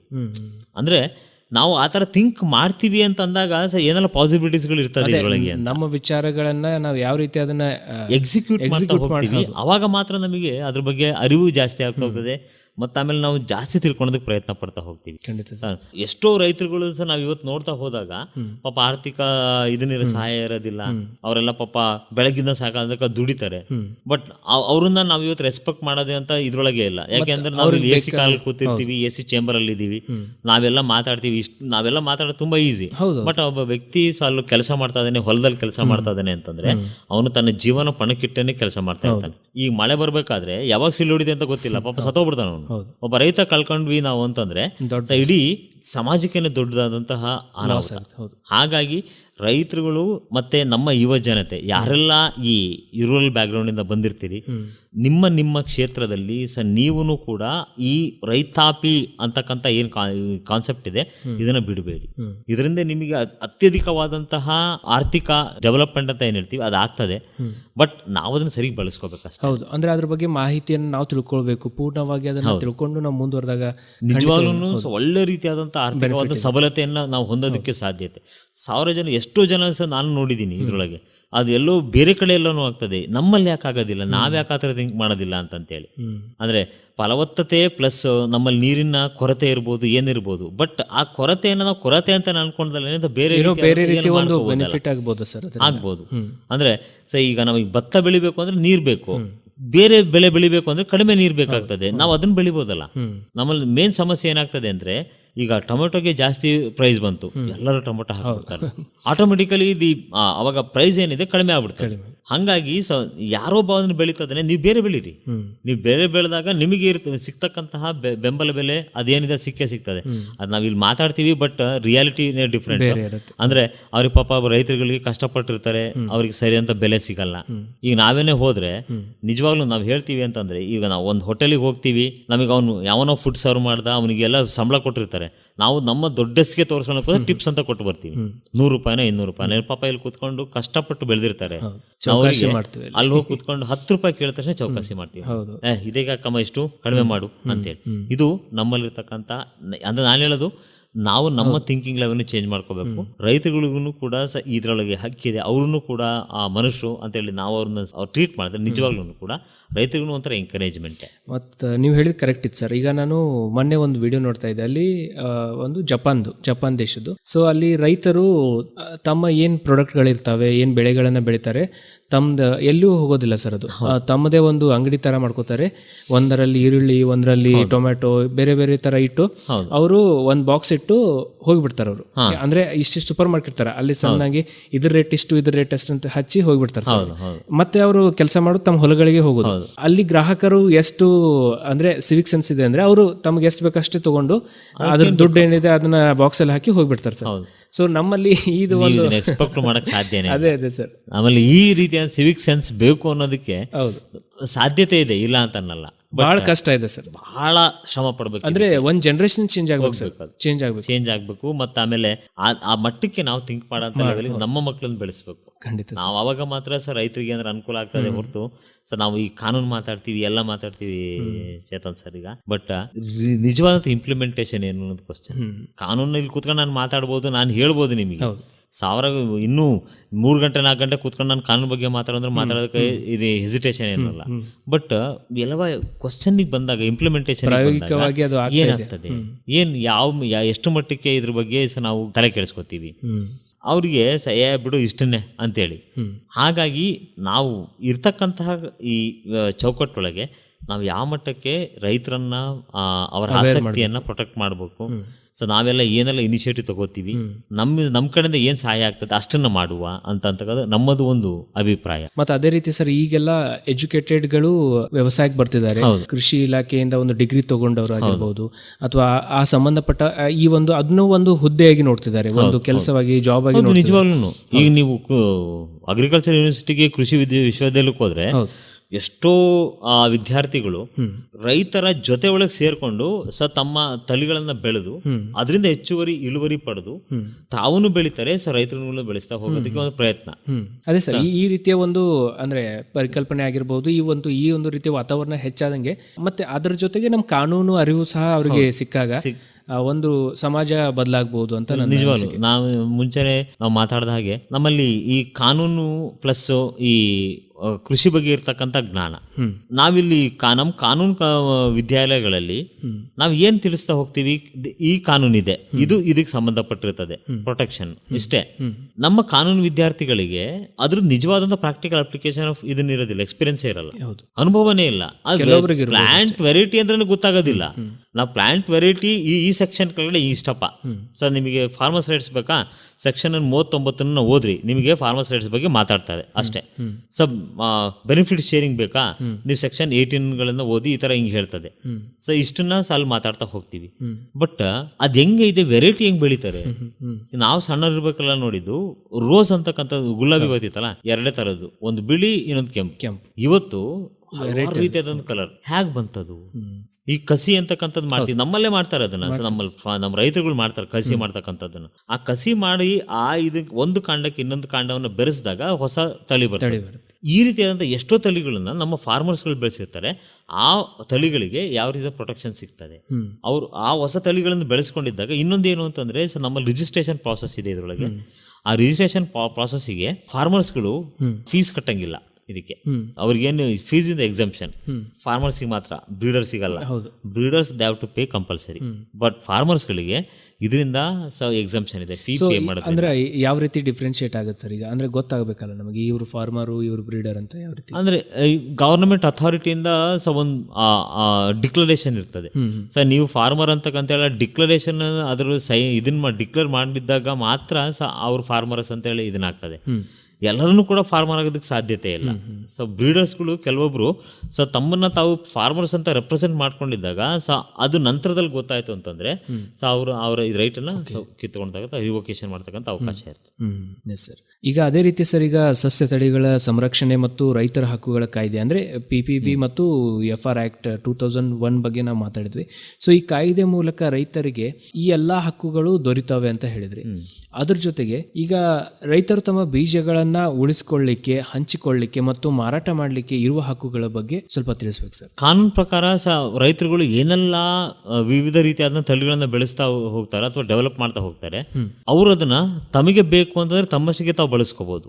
ಹಾಗೇನೆ ಕೂಡ ಅದನ್ನ ಮಾರಾಟ ಮಾಡೋದಕ್ಕೆ ಅವ್ರಿಗೆ ರಿಸ್ಟ್ರಿಕ್ಷನ್ಸ್ ಇದೆಯಾ? ಯಾವ ರಿಸ್ಟ್ರಿಕ್ಷನ್ಸು ಇಲ್ಲ. ಅಂದ್ರೆ ಈಗ ಆ ವ್ಯಕ್ತಿ ಒಬ್ಬ ರೈತ ತಾನು ಬೆಳೆದಿರ್ತಕ್ಕಂತಹ ಹೊಸ ತಳಿಯನ್ನ, ಡೆವಲಪ್ ಮಾಡಿರ್ತಕ್ಕಂಥ ಹೊಸ ತಳಿಯನ್ನ ಮಾರ್ಕೆಟಲ್ಲಿ ಬಿಟ್ಟು ಅದನ್ನ ಕಮರ್ಷಿಯಲ್ ಆಗಿ ಎಕ್ಸ್ಪ್ಲಾಯ್ಟ್ ಮಾಡ್ಬೋದಾ? ಎಸ್, ಅವನಿಗೆ ಅವಕಾಶ ಇದೆ. ಮತ್ತೆ ಅದೇ ರೀತಿ ಅವನು ಬೆಳೆದಿರ್ತಕ್ಕಂಥ ತಳಿಯನ್ನ ಮತ್ತೆ ತಾನೇನೆ ಬೆಳೆಸ್ಕೊಂತ ಅದನ್ನೇ ಉಳಿಸ್ಕೊಂತ ಹೋಗ್ಬೋದಾ? ಎಸ್, ಅದಕ್ಕೂ ಕೂಡ ಕಾನೂನು ಯಾವ್ದು ರಿಸ್ಟ್ರಿಕ್ಷನ್ ಹಾಕಲ್ಲ. ಬಟ್ ಅದಕ್ಕೆ ತಗೋಬೇಕು ಲೈಸೆನ್ಸ್ ಅಥವಾ ಅದು ಕಾನೂನು. ಕಾನೂನು ಪ್ರಕಾರ ಆ ಇದನ್ನ ಪ್ರಾಡಕ್ಟ್ ಅನ್ನ ತಳಿಯನ್ನ ರಿಜಿಸ್ಟ್ರೇಷನ್ ಮಾಡಿಸ್ಬೇಕು. ರಿಜಿಸ್ಟ್ರೇಷನ್ ಮಾಡಿಸಿದಾಗ ಅವರು ತಮ್ಮ ತಳಿಗಳನ್ನ ಕಾನೂನು ಪ್ರಕಾರ ಅದನ್ನ ಬಳಸ್ಕೊಳೋದಕ್ಕೆ, ಕಾನೂನು ಪ್ರಕಾರ ಅದನ್ನ ರಕ್ಷಣೆ ಮಾಡ್ಕೊಳ್ಳೋದಕ್ಕೆ ಅವಕಾಶ. ನಾನು ನಿಮಗೆ ಮುಂಚೆ ಹೇಳಿದಾಗೆ ಇದನ್ನ ಕಾಪಿರೈಟ್ ಮಾತಾಡ್ಬೇಕಾದ್ರೆ ಪಬ್ಲಿಕೇಶನ್ ಮಾತ್ರ ಸಫಿಶಿಯಂಟ್ ಅಂತ ಹೇಳಿದ್ವಿ. ಆದ್ರೆ ಯಾರೋ ಒಬ್ಬ ನಿಮ್ಮ ಹಕ್ಕುಗಳನ್ನು ವೈಲೇಟ್ ಮಾಡಿದ್ರೆ ರಿಜಿಸ್ಟ್ರೇಷನ್ ಇದ್ರೆ ಪ್ರೂವ್ ಮಾಡೋದು ಕಷ್ಟ ಆಗ್ತದೆ. ಇಲ್ಲೂ ಕೂಡ ಫಾರ್ಮರ್ಸ್ ಆಗಿರ್ತಕ್ಕಂಥವನು ತನ್ನ ತಳಿಯನ್ನ ಏನ್ ಡೆವಲಪ್ ಮಾಡ್ತಾನೆ ಅದನ್ನ ಅವನು ರಿಜಿಸ್ಟ್ರೇಷನ್ ಮಾಡಿಸಿದ್ರೆ ತುಂಬಾ ಒಳ್ಳೇದು, ಬೇಸಿಕ್ ಆಗಿ ಕಂಪಲ್ಸರಿಯಾಗಿ. ಕಾರಣ ಒಂದಿದೇನು ಅಂತಂದ್ರೆ ಅವರಿಗೆ ರಿಜಿಸ್ಟ್ರೇಷನ್ ಫೀ ಇರಲ್ಲ. ಏನ್ ಗವರ್ನಮೆಂಟ್ ಚಾರ್ಜಸ್ ಏನಾಗ್ತದೆ ಆ ಫೀ ಚಾರ್ಜಸ್ ಅವ್ರು ಪೇ ಮಾಡ್ಬೇಕಾದಂತ ಅವಶ್ಯಕತೆ ಇಲ್ಲ. ಮತ್ತೆ ಅದೇ ರೀತಿ ಅಪ್ರೋಚ್ ಮಾಡ್ತಾರೆ ಅಡ್ವೊಕೇಟ್ಸ್ಗಳಿಗೆ, ಅವ್ರ ಫೀನ ಇವ್ರು ಪೇ ಮಾಡ್ಬೇಕಾಗ್ತದೆ. ಅದು ಡಿಪೆಂಡಿಂಗ್ ಅಪಾನ್ ದ ಸರ್ಕಮ್ಸ್ಟಾನ್ಸಸ್. ಅದ್ರ ಬಗ್ಗೆ ನಾವು ಮಾತಾಡಂಗಿಲ್ಲ. ಯಾಕೆಂದ್ರೆ ಒಬ್ಬ ಈ ಏರಿಯಾದಲ್ಲಿ ಪ್ರಾಕ್ಟೀಸ್ ಮಾಡ್ತಕ್ಕಂಥ ಅಡ್ವೊಕೇಟ್ ತನ್ನ ಚಾರ್ಜ್ ಇಷ್ಟು ಕಡಿಮೆ ಆಗ್ಬೋದು, ಜಾಸ್ತಿ ಆಗ್ಬೋದು, ಅದು ನಮ್ದು ವಿಚಾರ ಸಂಬಂಧಪಟ್ಟಿಲ್ಲ. ನಾವು ಈ ಕಾನೂನು ಪ್ರಕಾರ ರಿಜಿಸ್ಟ್ರೇಷನ್ಗೆ ಅವ್ರದ್ದು ಯಾವುದೇ ರೀತಿಯಾದಂತಹ ಚಾರ್ಜಸ್ ಅನ್ನ ಪೇ ಮಾಡ್ತಕ್ಕಂಥ ಅವಶ್ಯಕತೆ ಇಲ್ಲ. ಹಾಗಾಗಿ ಅವ್ರು ಬೆಳೆದಿರ್ತಕ್ಕಂಥ ಅಥವಾ ತಾವು ಡೆವಲಪ್ ಮಾಡಿ ಅಭಿವೃದ್ಧಿ ಪಡಿಸತಕ್ಕಂಥ ಯಾವುದೇ ತಳಿಗಳನ್ನಾಗಲಿ ಅದನ್ನು ಉಳಿಸ್ಕೊಳ್ಳೋದಕ್ಕೆ ಕಾನೂನು ಯಾವುದೇ ರೀತಿಯ ನಿರ್ಬಂಧವನ್ನು ಕೂಡ ಹೇರಲ್ಲ. ಇದು ನಮ್ಮ ಕಾನೂನಲ್ಲಿ ಅವ್ರಿಗೆ ಇರ್ತಕ್ಕಂಥ ಪ್ರಮುಖವಾದಂತಹ ಹಕ್ಕು. ಸೊ ಈ ರೀತಿ ರಿಜಿಸ್ಟರ್ ಮಾಡಬೇಕು ಅಥವಾ ಅದನ್ನ ಒಂದು ಪರವಾನಗಿ ಪಡಿಬೇಕು ಅಂದ್ರೆ ಯಾವ ಮಾನದಂಡಗಳೆಲ್ಲ ಇರ್ತವೆ ಸರ್ ಈಗ ತಳಿಗಳ ಬಗ್ಗೆ? ಈಗ ಒಂದು ವಿಚಾರ, ಒಂದು ತಳಿ ಇದೆ ಅಂತ ಅನ್ಕೊಳ್ಳಿ, ಎ ಅಂತಕ್ಕಂಥದ್ದು ಒಂದು ತಳಿ ಇದೆ. ನಾನು ಬ್ರೀಡರ್ ಅಥವಾ ದಿ ಫಾರ್ಮರ್, ನಾನೊಂದು ಅದನ್ನ ಬಳಸ್ಕೊಂಡು ಇನ್ನೊಂದು ತಳಿಯನ್ನು ಡೆವಲಪ್ ಮಾಡಿದೆ. ನಾನು ಈ ತಳಿಗೂ ಈ ತಳಿ ಕಂಪೇರ್ ಮಾಡಿದ್ರೆ ಇದು ಒಂದೇ ಆಗಿರಬಾರ್ದು. ಅಂದ್ರೆ ಡಿಸ್ಟಿಂಕ್ಟಿವ್ನೆಸ್ ಬೇಕು ಅದಕ್ಕೆ. ಅಂದ್ರೆ ನಾನು ಈ ತಳಿ ಬೆಳೆದೆ, ಇದನ್ನ ಬಳಸ್ಕೊಂಡು ನಾನು ಇನ್ನೊಂದು ತಳಿಯನ್ನ ಡೆವಲಪ್ ಮಾಡಿದೆ. ನೀವೆರಡನ್ನು ಕಂಪೇರ್ ಮಾಡಿ ನೋಡಿಟ್ಟಾಗ ಇದೇ ಬೇರೆ ಅಂತಕ್ಕಂಥ ಒಂದು ಅಂಶ ಗಮನ ಬರಬೇಕು. ಸೈಜ್ ಅಲ್ಲ ನಾನು ಹೇಳ್ತಾ ಇರೋದು. ಫಾರ್ ಎಕ್ಸಾಂಪಲ್ ಈಗ ರೋಸ್ನೇ ತಗೊಂಡ್ವಿ. ಸೊ ಈಗ ರೆಡ್ ರೋಸ್ ಇತ್ತು, ಅದನ್ನ ಬ್ಲಾಕ್ ಮಾಡ್ಬೇಕು. ಈಗ ಬ್ಲಾಕ್ ರೋಸ್ ಮಾಡಿದ ಕಲರ್ ಯಾವ್ದಾದ್ರು ನೀವು ಇದನ್ನ ಮಾಡ್ತೀರಿ, ಆ ಕಲರ್ ಮಾಡಬೇಕು ಅಂತಂದಾಗ ಕಾಂಬಿನೇಷನ್ ಏನ್ ಬೆಳೆಸ್ಬೇಕು ಅದಕ್ಕೆ, ಆ ಕಾಂಬಿನೇಷನ್ ಮಾಡಿದಾಗ ಮಾತ್ರ ನಿಮಗೆ ಅದು ಹೊಸದಾಗಿ ಸಿಗತ್ತೆ. ಕಾನ್ಸೆಪ್ಟ್ ರೋಸೇ ಹೌದೌದು. ಸೊ ಬಟ್ ಅದ್ರ ವೆರೈಟಿ ಡಿಫ್ರೆಂಟ್ ಆಗ್ತದೆ, ಅದ್ರದ್ದು ಪರ್ಫಾರ್ಮೆನ್ಸ್ ಡಿಫ್ರೆಂಟ್ ಆಗ್ತಾ ಹೋಗ್ತದೆ. ಇವಾಗ ಕಾಮನ್ ಆಗಿ ನಾವು ಸಣ್ಣರಿದ್ದಾಗ ನೋಡಿದ್ದು ಬೆಳಗ್ಗೆ ಬೆಳೆದಿರ್ತಕ್ಕಂಥ ರೋಸು ಸಾಯಂಕಾಲ ಮಡ್ಚ್ಕೊಂಡ್ಬಿಡೋದು. ಬಟ್ ಈ ಕೆಲವೊಂದು ರೋಸ್ಗಳು ಹೆಂಗಿಲ್ಲ, ಸೊ ಇನ್ನೂ ಕೂಡ 2-3 ದಿವಸ ಹಾಗೇನೆ ಇರ್ತದೆ. ಅಂದ್ರೆ ನಮಗೆ ಈ ಗ್ರಾಜುಯೇಟ್ ಚೇಂಜಸ್ ಅನ್ನ ನಾವು ಕಾಣೋದಕ್ಕೆ ಸಾಧ್ಯತೆ ಆಯ್ತಿದೆ. ಇದು ಆ ಡಿಸ್ಟಿಂಕ್ಟಿವ್ನೆಸ್ ಅಂತೇಳಿ ಫಸ್ಟ್ ಕ್ರೈಟೀರಿಯಾ. ಅಂದ್ರೆ ಸೊ ಇದಕ್ಕೂ ಕಂಪೇರ್ ಮಾಡಿದ್ರೆ ಡಿಸ್ಟಿಂಕ್ಟಿವ್ನೆಸ್ ಇರ್ಬೇಕು ಕಂಪಲ್ಸರಿ. ಒಂದೇ ತಳಿ. ಸೊ ಬಟ್ ಈ ಹೊಸದಾಗಿ ನೀವೇನ್ ತಳಿನ ಅದರೊಳಗೆ ಡೆವಲಪ್ ಮಾಡಿದ್ರಿ, ಈ ತಳಿಗೂ ಈ ತಳಿ ಕಂಪೇರ್ ಮಾಡಿ ವಿಶೇಷತೆ ಕಂಪಲ್ಸರಿ ಕಾಣಿಸ್ಲೇಬೇಕು. ಎರಡನೇದೇನು ಅಂತಂದ್ರೆ ಸ್ಟೇಬಲ್ ಅಂತ ಹೇಳ್ತೀವಿ.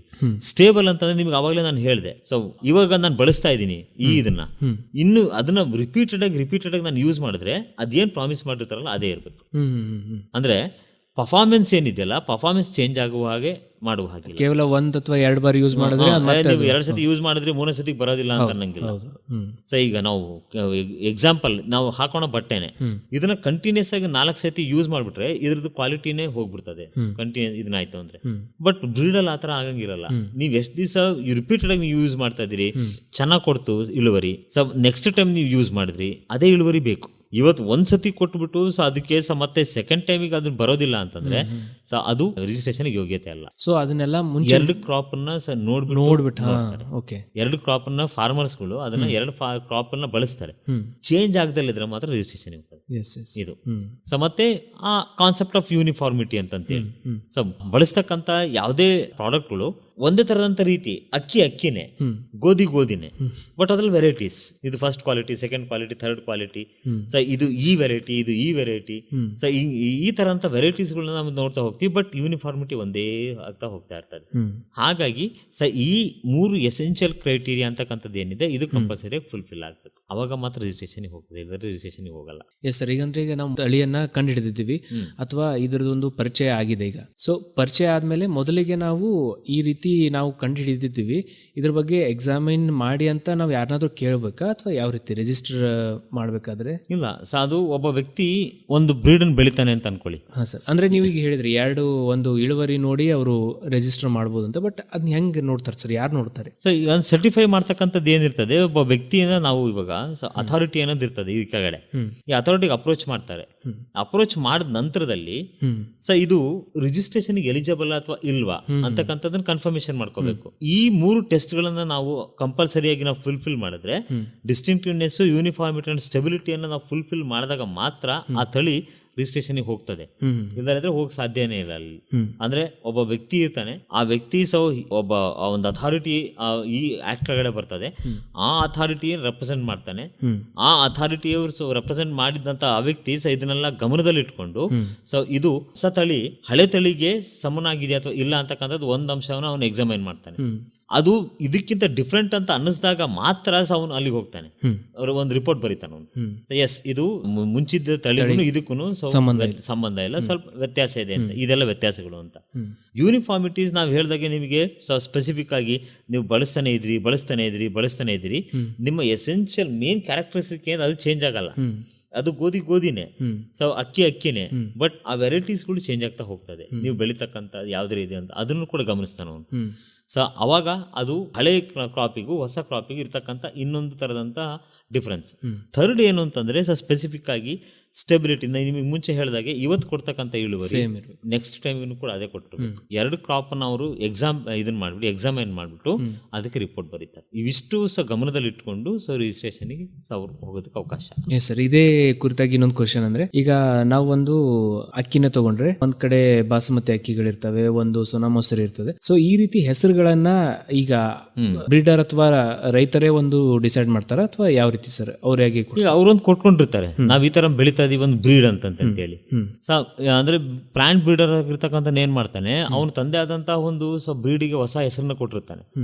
ಆ ಬ್ರೀಡು ಅಥಾರಿಟಿ ಹತ್ರ ಹೋದಾಗ ಅವರು ಈ ಬ್ರೀಡ್ ಅನ್ನ ಇದೇ ಹೆಸರಲ್ಲಿ ಕರಿಬೇಕಾ ಅಥವಾ ಬೇರೆ ಹೆಸರು ಕರೆದ್ರೆ ಅದಕ್ಕೆ ಒಂದು ಇದನ್ನ ಸಿಗ್ತದ ಪಾಸಿಬಿಲಿಟೀಸ್ ಇರ್ತದೆ.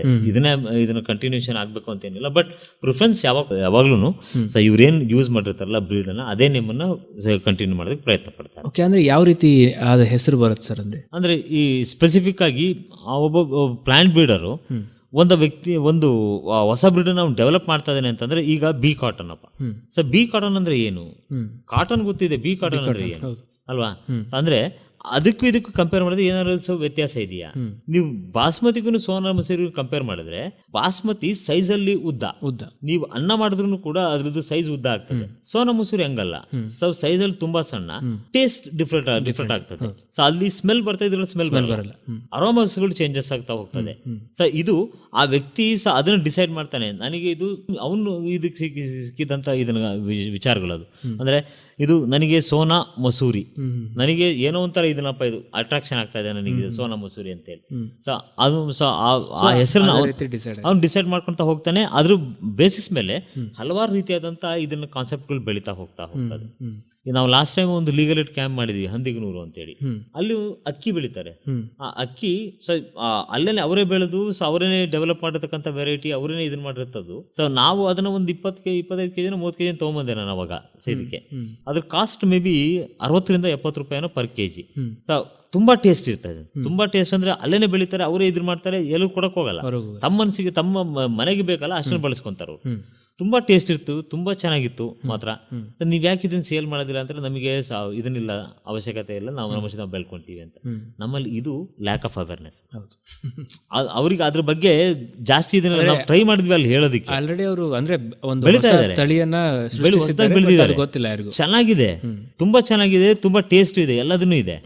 ಸೊ ಬಟ್ ಅವರಿಗೆ ಇದರಿಂದ ಆಗ್ತಕ್ಕಂತ ಆರ್ಥಿಕ ಇದನ್ನೇನಿದೆ, ಆ ಅಭಿವೃದ್ಧಿ ಏನಿದೆ ಅವ್ರಿಗೆ ಗೊತ್ತಿಲ್ಲ. ನಾವು ತಿಳಿಸೋದಕ್ಕೆ ಪ್ರಯತ್ನ ಪಟ್ಟರು ಅವಾಗ ಒಪ್ಕೊಳ್ಳಿಲ್ಲ ಅವರು. ಅಂದ್ರೆ ಈ ಫೀಲ್ಡ್ ಅಲ್ಲಿ ಅವೇರ್ನೆಸ್ ಕ್ರಿಯೇಟ್ ಮಾಡಬೇಕು ಅಂದ್ರೆ ಕಮಿಟ್ಮೆಂಟ್ ಬೇಕು, ಅಷ್ಟೇ ಕಮಿಟ್ಮೆಂಟ್ ಬೇಕು. ಮತ್ತು ಈಗ ನಮ್ ಈ ಒಂದು ಸೊಸೈಟಿಲಿ ರೂಟ್ಗೆ ಹೋಗ್ಬೇಕು ಸರ್. ಹೌದೌದು, ರೂಟ್ ಕಾಸ್ ಐಡೆಂಟಿಫೈ ಮಾಡ್ಬೇಕು. ನಮ್ಮಲ್ಲಿ ಆ ರೂಟ್ ಕಾಸನ್ನೇ ಮಾಡಲ್ಲ, ಬೇರೆ ಬೇರೆ ಇರಿಗೆಲ್ಲ ಕರೆಸ್ತೀವ, ಯಾರೋ ಒಂದು ಸಭೆ ಮಾಡ್ತೀವಿ, ಹಿಂಗಿದೆ ನೀವು ತಗೊಳ್ಳಿ ಅಂತೇಳಿ. ಅವನು ಹೋಗ್ತಾನೆ ಹೊರಗಡೆ, ಆ ಸಭೆ ಬಿಟ್ಟು ಹೊರಗಡೆ ಹೋಗ್ತಿದ್ದಂಗೆ ಮರ್ತೋಗಿರ್ತಾನೆ, ಏನನ್ನೋದೇ ಮರ್ತೋಗಿರ್ತದೆ. ಹೌದು ಸರ್.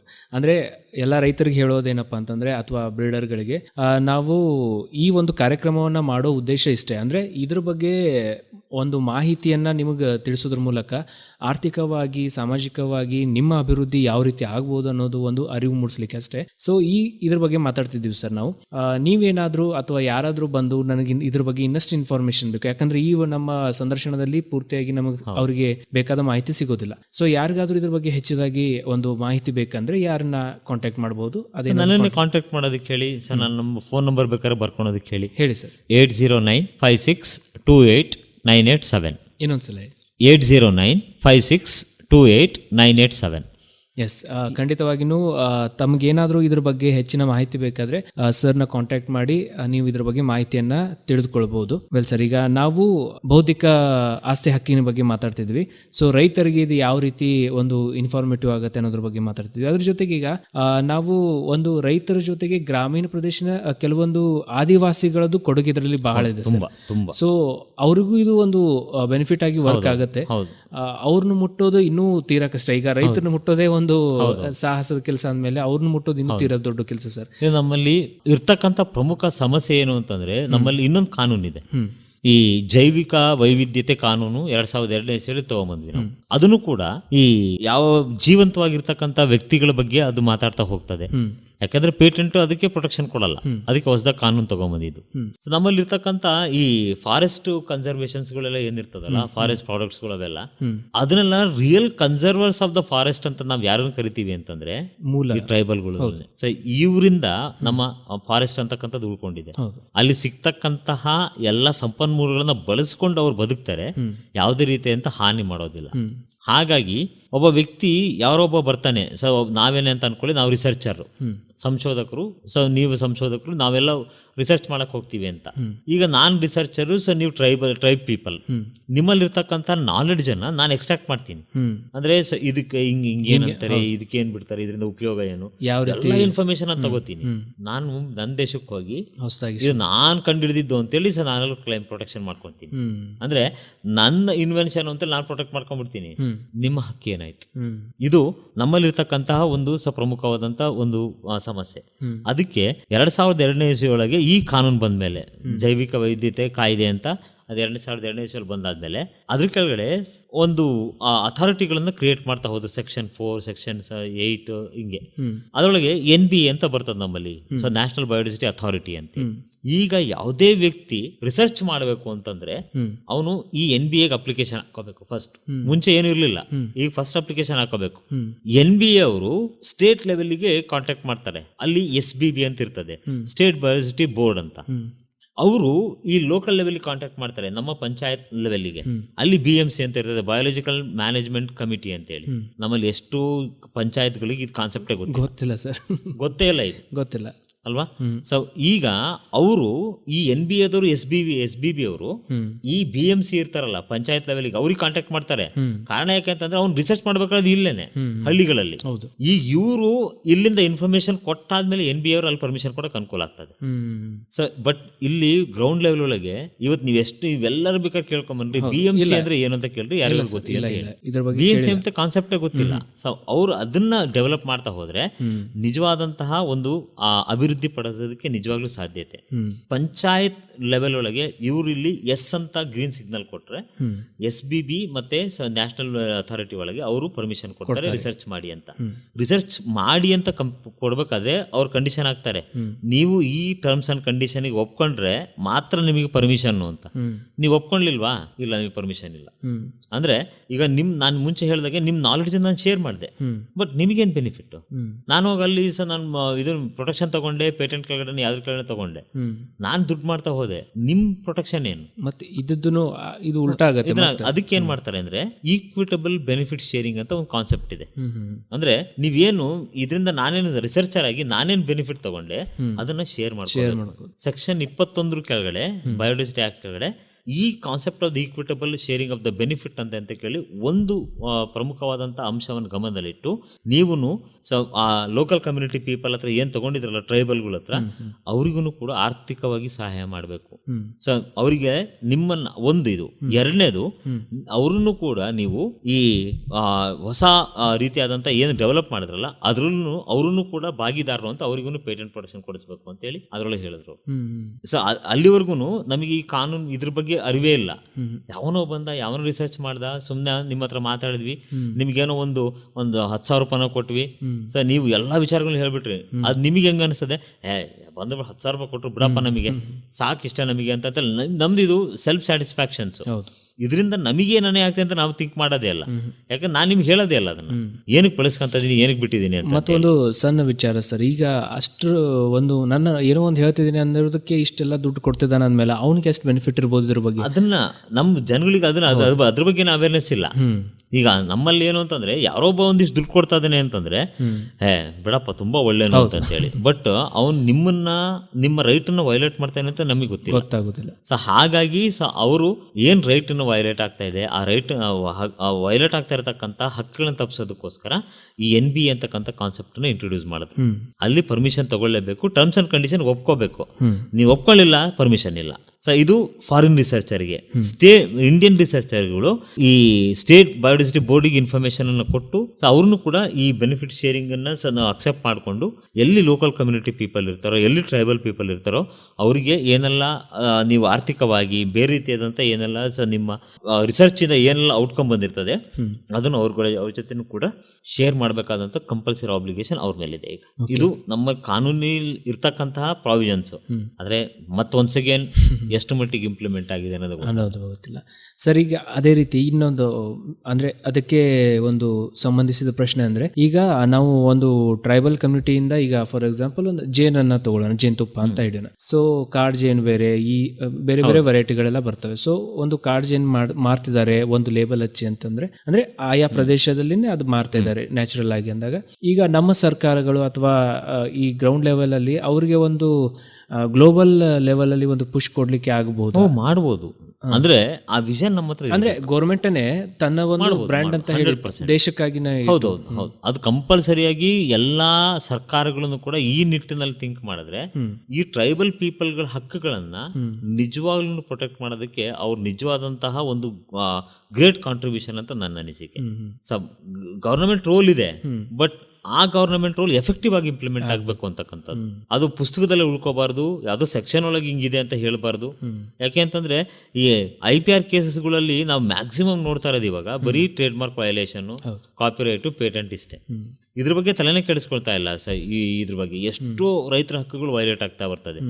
ಸೊ ಆ ವೈಲೇಟ್ ಆಗ್ತಕ್ಕಂತಹ ಆ ಹಕ್ಕುಗಳ ಬಗ್ಗೆ ನಾವು ಸರಿಯಾದ ಚಿಂತನೆಯನ್ನು ಮಾಡಿದ್ರೆ ನಿಜವಾಗ್ಲೂ ಕೂಡ ನಾವು ಅವರಿಗೆ ಸರಿಯಾದಂತಹ ಪ್ರೊಟೆಕ್ಷನ್ನ, ಅವರಿಗೆ ರಕ್ಷಣೆಯನ್ನು ಕೊಡ್ತಕ್ಕಂಥ ಒಂದು ನಿಜವಾದಂಥ ಕೆಲಸವನ್ನು ಸರ್ಕಾರಗಳನ್ನು ಕೂಡ ಮಾಡ್ಬೋದು ಅನ್ನೋದು ನನ್ನ ಅನಿಸಿಕೆ. ಖಂಡಿತ ಸರ್. ಸೊ ಈಗ ಅದೇ ರೀತಿ ಈಗ ಭಾರತದಲ್ಲಿ ರೈತರ ಹಕ್ಕುಗಳ ರಕ್ಷಣೆಗೆ ಇರುವ ಪ್ರಮುಖ ಸವಾಲುಗಳು, ಸೊ ಇದರೆಲ್ಲ ಮಾತಾಡಿದ್ವಿ ಸರ್ ನಾವು ಇದ್ರ ಬಗ್ಗೆ.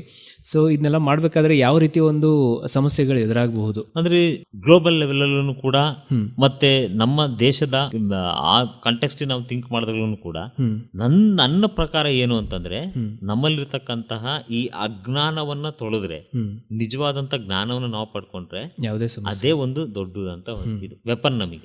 ಯಾಕೆಂದ್ರೆ ನಮಗೆ ಕಾನೂನಿನ ಬಗ್ಗೆ ಅರಿವಿಲ್ಲ, ಇದ್ರ ಬಗ್ಗೆ ಯಾವ ರೀತಿಯಾದಂತ ಇನ್ಫಾರ್ಮೇಶನ್ಸ್ ಇಲ್ಲ.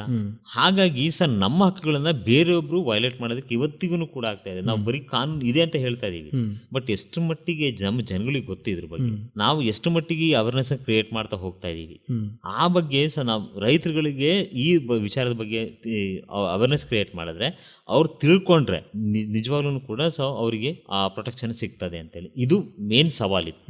ನಾವು ಬೇರೆ ಏನಾರು ಹೇಳ್ಬೋದು ಅವ್ರಿಗೆ, ಅವ್ರು ಹಂಗ್ ಮಾಡ್ತಾರೆ ಹಿಂಗ್ ಮಾಡ್ತಾರೆ ಅಂತ ಹೇಳಿ ಅಲ್ಲ. ನಮ್ಮಲ್ಲಿ ಫಸ್ಟ್ ಆಫ್ ಆಲ್ ಅವೇರ್ನೆಸ್, ಅದೇ ಸೆಲ್ಫ್ ಅವೇರ್ನೆಸ್ ಅನ್ನೋದು ಬೆಳೀಬೇಕು. ಪ್ರಶ್ನೆ ಮಾಡುವ ಒಂದು ಅಧಿಕಾರ ಇದೆ. ಹೌದು. ಯಾವ್ದು ಅಂದ್ರೆ ನೀವು ಬೆಳಿತೀರಿ, ನೀವು ಇದನ್ನ ಮಾಡ್ತೀರಿ, ಶ್ರಮ ಪಟ್ಟಿರ್ತೀರಿ, ನಿಮ್ಮ ಹಕ್ಕುಗಳಿಗೋಸ್ಕರ ನೀವ್ಯಾಕೆ ಇದನ್ನ ಬಿಟ್ಕೊಡ್ತೀರಿ ಬೇರೆಯವರಿಗೋಸ್ಕರ. ಅಂಡ್ ಡೈರೆಕ್ಟ್ಲಿ ಇಂಡೈರೆಕ್ಟ್ಲಿ ಇದು ದೇಶಕ್ಕೆ ಅನುಕೂಲ. ಇವರು ಒಂದು ಅಭಿವೃದ್ಧಿ ಆಗ್ತದೆ.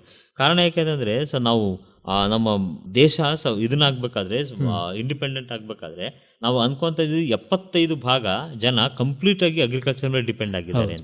ನಮ್ಮ back bone of the Indian economy ಅಂತಂದ್ರೆ ಅದು ಅಗ್ರಿಕಲ್ಚರ್ ಅಂತ ಇತ್ತು. ಈಗ ಸ್ವಲ್ಪ ಚೇಂಜ್ ಆಗಿದೆ, ಆ ಪ್ರಶ್ನೆ ಬೇರೆ. ಸೊ ಬಟ್ ಇವತ್ತಿಗೂ ಕೂಡ ನಾವು ಈ ಅಗ್ರಿಕಲ್ಚರ್ ಅನ್ನ ಬಿಟ್ಟು ಬೇರೆ ರೀತಿಯಾದಂಥ ಉದ್ಯಮಕ್ಕೆ ಕೈ ಹಾಕ್ತಾ ಇದೀವಿ ಅಂತಂದ್ರೆ ಮುಂದಕ್ಕೆ ಇರ್ತಕ್ಕಂಥ ಸವಾಲನ್ನು ಏನಿದೆಯಲ್ಲ ಅದನ್ನ ಫೇಸ್ ಮಾಡೋದು ತುಂಬಾ ಕಷ್ಟ. ಈಗ ನಮ್ಮ ಜನರೇಷನ್ ನಾವೇನೋ ಬಚಾವಾಗ್ಬಿಡ್ತೀವಿ, ನಾವು ಇದ್ರೊಳಗೆ ಹೋಗ್ಬಿಡ್ತೀವಿ ನಾವು. ಬಟ್ ನಮ್ಮ ಜನರೇಷನ್ ತಿನ್ನೋದಕ್ಕೆ ಅನ್ನ ಇರೋದಿಲ್ಲ. ನಾವೆಲ್ಲ ಕೋಟ್ಯಾಧೀಶ್ವರೇ, ಬಟ್ ತಿನ್ನೋದಕ್ಕೆ ಅನ್ನ ಇರೋದು ಏನ್ ಮಾಡ್ತೀರ ತಗೊಂಡು. ಸೊ ಹಾಗಾಗಿ ನಮ್ಮಲ್ಲಿ ಈ ರೈತರುಗಳಿಗೆ ಇರ್ತಕ್ಕಂಥ ಸವಲತ್ತುಗಳನ್ನ ಅವ್ರಿಗೆ ಸರಿಯಾದಂಥ ರೀತಿಯಲ್ಲಿ ಒದಗಿಸ್ಕೊಟ್ಟು ಮತ್ತೆ ಅವರ ಆರ್ಥಿಕತೆ ನಾವು ಕೂಡ ಇದರಲ್ಲಿ ಕೋಟ್ಯಾಧೀಶರು ಆಗ್ಬೋದು ಅಂತಕ್ಕಂಥ ಒಂದು ಕಾನ್ಸೆಪ್ಟ್ ನಾವು ಇಟ್ಕೊಂಡ್ರೆ ನಿಜವಾಗ್ಲೂ ಕೂಡ ಈ ಕೃಷಿ ಅಂತಕ್ಕಂಥದ್ದು ಕೂಡ ಒಂದು ಒಳ್ಳೆ ರಿಸಲ್ಟ್ ಅನ್ನ ಕೊಡ್ಬೋದು ಅಂತ ನನ್ನ ಅನಿಸಿಕೆ. Yes sir. ಸೊ ಈಗ ಅದೇ ರೀತಿ ಪ್ಲಾಂಟ್ ಜಿನೋವಾ ಸೇವಿಯರ್ ಸಮುದಾಯ ಪ್ರಶಸ್ತಿ ಫಾರ್ಮರ್ಸ್ಗಳಿದಾರಲ್ಲ, ಫಾರ್ಮರ್ಸ್ ಎಂಕರೇಜ್ ಮಾಡೋದಕ್ಕೋಸ್ಕರ ಇವರಿಗೆ ಅಂದ್ರೆ ನೀವು ತುಂಬಾ ಚೆನ್ನಾಗಿ ಬೆಳೆದ್ರಿ, ತುಂಬಾ ಚೆನ್ನಾಗಿ ಒಳ್ಳೆ ತಳಿಗಳನ್ನ ಹಿಂಗಂತಂದ್ರೆ ಬೇರೆ ಕೂಡ ಎಂಕರೇಜ್ಮೆಂಟ್ ಅಂದ್ರೆ ಇದು ಫಾರ್ಮರ್ಸ್ ಆರ್ಗನೈಸೇಷನ್ ಅಂತ ಇರ್ತದೆ. ಆ ಫಾರ್ಮರ್ಸ್ ಆರ್ಗನೈಸೇಷನ್, ಈ ಆರ್ಗನೈಸೇಷನ್ ಎ ಅಂತಕ್ಕಂಥ ಆರ್ಗನೈಸೇಷನ್, ಬಿ ಅಂತ ಆರ್ಗನೈಸೇಷನ್ ಅವರು ಇವರಿಬ್ರು ಯಾವ್ದಾರು ಡೆವಲಪ್ ಮಾಡಿದ್ರು, ಇವರಿಗೆ ಪ್ರಶಸ್ತಿ ಸಿಕ್ತು, ನಾವ್ಯಾಕೆ ನೆಕ್ಸ್ಟ್ ಮಾಡಬಾರ್ದು ಅದನ್ನ. ಈ ಪ್ರಶಸ್ತಿ ಕೊಡ್ತಕ್ಕಂಥ ಉದ್ದೇಶ, ಇದರಿಂದ ಮೇನ್ ಉದ್ದೇಶ ಏನು ಅಂತಂದ್ರೆ ಅವ್ರು ಎಲ್ಲಿರ್ತಕ್ಕಂತಹ ಒಳಗಡೆ ಇರ್ತಕ್ಕಂಥ ಇನ್ಸ್ಟಿಂಕ್ಟ್ ಏನಿದೆಯಲ್ಲ ಹೊರಗಡೆ ಬರ್ಲಿ ಅಂತ. ಅದು ಒಳ್ಳೇದಕ್ಕಾದ್ರೂ ಅನ್ಕೊಳ್ಳಿ, ಅವರು ಕೆಟ್ಟದಕ್ಕಾದ್ರೂ ಅನ್ಕೊಳ್ಳಿ, but something has to be done. ಸಿಟ್ಟಾದ್ರೂ ಮಾಡ್ಕೊಂಡು ಮಾಡು, ಇಲ್ಲ ಖುಷಿಗಾದ್ರೂ ಮಾಡು, ಸ್ಪೋರ್ಟಿವ್ ಆಗಿ ತಗೋ ಅಥವಾ ದ್ವೇಷಕ್ಕಾದ್ರೂ ತಗೋ, ಒಂದು ಹೊಸದಾಗಿ ನೀವು ಡೆವಲಪ್ ಮಾಡು ಫಸ್ಟ್. ಸೊ ಅಲ್ಟಿಮೇಟ್ ರಿಸಲ್ಟ್ ನೀನು ಹೊಸದಾಗಿ ಡೆವಲಪ್ ಮಾಡಿದೆ ನೀನು. ಸೊ ಹಾಗಾಗಿ ಇದು ಈ ರೀತಿಯಾದಂತ ಅವಾರ್ಡ್ಗಳನ್ನ ಕೊಡ್ತಕ್ಕಂತ ಒಂದು ಸಣ್ಣ ಪ್ರಯತ್ನ. ಪ್ಲಾಂಟ್ ಜಿನೋಮ್ ಸೇವಿಯರ್ ಪ್ರಶಸ್ತಿ. ಸೊ ಸರ್, ನನಗೀಗ ಇದ್ರ ಬಗ್ಗೆ ಮಾತಾಡ್ಬೇಕಾದ್ರೆ ನಂಗೆ ಅನ್ಸಿದ್ದು, ಈಗ ನಾವು ಕೆಲವೊಂದು ಹೇಳ್ತೇವೆ ಸರ್, ಈಗ ನಾವು ಯಾವ ಕ್ಷೇತ್ರದಲ್ಲಿರ್ತೀವಿ ಅದರಲ್ಲಿ ಮುಂದುವರಿತಾ ಹೋಗಬೇಕು, ಅದ್ರ ಬಗ್ಗೆ ಇನ್ನೂ ಹೆಚ್ಚೆಚ್ಚು ತಿಳ್ಕೊತಾ ಹೋದಾಗ ನಾವು ಉನ್ನತ ಮಟ್ಟಕ್ಕೆ ಹೋಗ್ತೀವಿ ಅಂದಾಗ. ಸೊ ನೀವು ಹೇಳಿದ್ರಿ ಅದು ಅಂದ್ರೆ ಅವರಲ್ಲಿರೋ ಇನ್ಸ್ಟಿಂಕ್ಟ್ ಅನ್ನ ನಾವು ಹೊರಗೆ ತೆಗಿಲಿಕ್ಕೆ ಅಥವಾ ಯಾವುದೇ ರೀತಿ ಒಂದು ಸಮಾಜಕ್ಕೆ ಕೊಡುಗೆ ಆಗಲಿ, ಏನೋ ಒಂದು ಹೊಸದನ್ನು ನೀನು ಗುರುತಿಸು, ನೀನು ಪರಿಚಯಿಸು ಅನ್ನೋದ್ರ ಬಗ್ಗೆ. ಸೊ ಎಲ್ಲ ರೈತರು ಈಗ ನಾವು ನೋಡಿದಾಗ ತಮ್ಮ ಒಂದು ಮನೆ ಮಟ್ಟದಲ್ಲಿನೇ ಅವರು ನೋಡ್ತಾ ಇದ್ದಾರೆ, ತಮ್ಮ ಆರ್ಥಿಕತೆ, ತಮ್ಮ ಕುಟುಂಬ. ಸೊ ಅವರು ಸಹ ಒಂದು ಸಮಾಜಕ್ಕಾಗಿ ಅಥವಾ ತೆರೆದುಕೊಂಡಾಗ ಆಟೋಮೆಟಿಕ್ ಆಗಿ ಸಾಮಾಜಿಕ ಸುಧಾರಣೆ, ಅದ್ರ ಜೊತೆಗೆ ತಮ್ಮ ಆರ್ಥಿಕ ಸುಧಾರಣೆ ಆಗ್ತದಂತ ನನ್ನ ಅಭಿಪ್ರಾಯ ಸರ್. ಹೌದು. ಯಾಕೆ ಅಂತಂದ್ರೆ ಒಬ್ಬ ಎಕ್ಸ್ಪೆಷಲಿ ನಮ್ಮ ಈ ಅಭಿವೃದ್ಧಿ ಹೊಂದಿರತಕ್ಕಂಥ ದೇಶ ಭಾರತ ಇದ್ರೊಳಗೆ ರೈತನ ಕೊಡುಗೆ ತುಂಬಾ ಅಪಾರ. ಅವ್ನು ಬರೀ ತನ್ನ ಇದು ಲೆವೆಲ್ಗೆ ಅವ್ನು ರಿಸ್ಟ್ರಿಕ್ಟ್ ಮಾಡ್ತಾ ಹೋಗ್ಬಿಟ್ಟಿದ್ರೆ ಇವತ್ತು ನಾವು ಬದುಕೋದಕ್ಕೆ ಸಾಧ್ಯತೆನೇ ಇಲ್ಲ. ನಾವೆಲ್ಲ ಏನೆಲ್ಲ ಟೇಸ್ಟ್ ಮಾಡ್ತೀವಿ, ಅದು ಚೆನ್ನಾಗಿದೆ, ಇದು ಚೆನ್ನಾಗಿದೆ, ಹಂಗ್ ತಿಂತೀವಿ, ಅವ್ನ್ ಟೇಸ್ಟ್ ಮಾಡ್ದ, ಇದೆಲ್ಲ ಟೇಸ್ಟ್ ಮಾಡೋದಕ್ಕಿಂತ ಪ್ರಾಡಕ್ಟ್ ಬೆಳೆದವನ್ ವಿಚಾರ ಒಬ್ಬ ವಿಜ್ಞಾನಿನೇ ಅಂತ ಹೇಳ್ಬೋದು. ವಿಜ್ಞಾನಿನೇ ಅವನು. ಅಂದ್ರೆ ನಾವು ಈ ಇಂಜಿನಿಯರಿಂಗ್ ಮಾಡೋ ಅಥವಾ ಬೇರೆ ಏನೋ ಮಾಡೋ ಸೈಂಟಿಸ್ಟ್ ಆಗೋ ಏನೋ ಒಂದು ಡೆವಲಪ್ ಮಾಡ್ದ ಏನಿದನ್ನಾಯ್ತು ಅಂದ್ರೆ ಈ ವ್ಯಕ್ತಿ ಏನು ಓದ್ದಲ್ಲೇ ಎಷ್ಟುಕೊಂಡೆಲ್ಲ ಸಾಧನೆ ಮಾಡಿದ್ದಾನೆ. ಅಂದ್ರೆ ನಾವು ಅವನಲ್ಲಿರ್ತಕ್ಕಂಥ ಜ್ಞಾನವನ್ನ ಎಷ್ಟು ಮಟ್ಟಿಗೆ ನಾವು ಎಕ್ಸ್ಟ್ರಾಕ್ಟ್ ಮಾಡ್ಕೊಳ್ತಾ ಇದೀವಿ ಅಂತಕ್ಕಂಥದ್ದು ಒಂದು ಕ್ವಶನ್. ಎರಡನೇದೇನು ಅಂತಂದ್ರೆ ಆ ವ್ಯಕ್ತಿ ತನ್ನಲ್ಲಿರ್ತಕ್ಕಂಥ ಜ್ಞಾನವನ್ನ ಎಷ್ಟು ಮಟ್ಟಿಗೆ ಅವನು ಬಳಸ್ಕೊಂತ ಇದ್ದಾನೆ ಅಂತಕ್ಕಂಥದ್ದು ಎರಡನೇ ಕ್ವಶನ್. ಎಷ್ಟು ಜನ ಅದರಿಂದ ಬೆನಿಫಿಟ್ ಆಗಿ ತಮ್ಮ ಆರ್ಥಿಕ ಸಬಲತೆಯನ್ನು ಕಂಡುಕೊಂಡ್ರು ಅಂತಕ್ಕಂಥದ್ದು ಕೂಡ ಮೂರನೇ ಕ್ವಶನ್. ಅದು ಭಾರತ ದೇಶ ಅಂತ ಅಭಿವೃದ್ಧಿ ಹೊಂದ್ತಾ ಇರ್ತಕ್ಕಂಥ ದೇಶಕ್ಕೆ ಯಾವ ಮಟ್ಟಕ್ಕೆ ಅದು ಬೆನ್ನೆಲುಬಾಗಿ ನಿಂತ್ಕೋತದೆ, ನಾನು ಕೂಡ ಬೆನ್ನೆಲುಬು ಅಂತ ಅವ್ನು ಎಷ್ಟು ಮಟ್ಟಿಗೆ ಹೇಳ್ಕೋಬಹುದು ಅಂತಕ್ಕಂಥದ್ದು ಇನ್ನೊಂದು ಕ್ವಶನ್. ಹಾಗಾಗಿ ಅವನು ಇಡೀ ಸಿಸ್ಟಮ್ ಅನ್ನು ಕೂಡ ಚೇಂಜ್ ಮಾಡ್ತಕ್ಕಂಥ ಒಂದು ಕೆಪಾಸಿಟಿ ಆ ವ್ಯಕ್ತಿಯಲ್ಲಿದೆ. ಆ ವ್ಯಕ್ತಿ ಮುಂದೆ ಬರಬೇಕು, ಆ ವ್ಯಕ್ತಿಗೆ ಸರಿಯಾದಂತ ರಕ್ಷಣೆ ಸಿಗಬೇಕು, ಆ ವ್ಯಕ್ತಿಗೆ ಆರ್ಥಿಕವಾಗಿ ಮುಂದುವರಿತಕ್ಕಂಥ ಎಲ್ಲಾ ರೀತಿಯಾದಂತಹ ಪ್ರಾವಿಷನ್ಸ್ಗಳು ಅವನಿಗೆ ನಿಜವಾಗ್ಲೂ ಮಾಡಿಕೊಟ್ಟ ಅಂತಂದ್ರೆ ಅವನು ನಮ್ಮ ದೇಶದ ಒಂದು ಆಸ್ತಿ ಅಂತಾನೆ. ಈಗೂ ಹಂಗ್ ನೋಡಿದ್ರೆ ಈಗಲೂ ಆಸ್ತಿನೇ ಸರ್. ಬಟ್ ಅದ್ರ ಬಗ್ಗೆ ಅದೇ ನಾವು ಹೇಳೋ ಪ್ರಕಾರ ಈಗ ಅವ್ರು ಮುಂದೆ ಬರ್ತಾ ಇಲ್ಲ, ತಮ್ಮ ಹಕ್ಕುಗಳ ಬಗ್ಗೆ ತಮ್ಮ ಲೆವೆಲ್ಗಳಲ್ಲಿ ಇದ್ದಾರೆ. ನಾನು ಹೇಳಿದ್ನಲ್ಲ ನಿಮಗೆ, ಇಲ್ಲೊಂದು ಹೊಸ ತಳಿ ಬೆಳಿತಾರೆ ಅಕ್ಕಿ, ತಾವು ಮಾರ್ಕೆಟಿಗೆ ಬಿಡಿ ಅಂದ್ರೆ ಬಿಡಕ್ ರೆಡಿ ಇಲ್ಲ.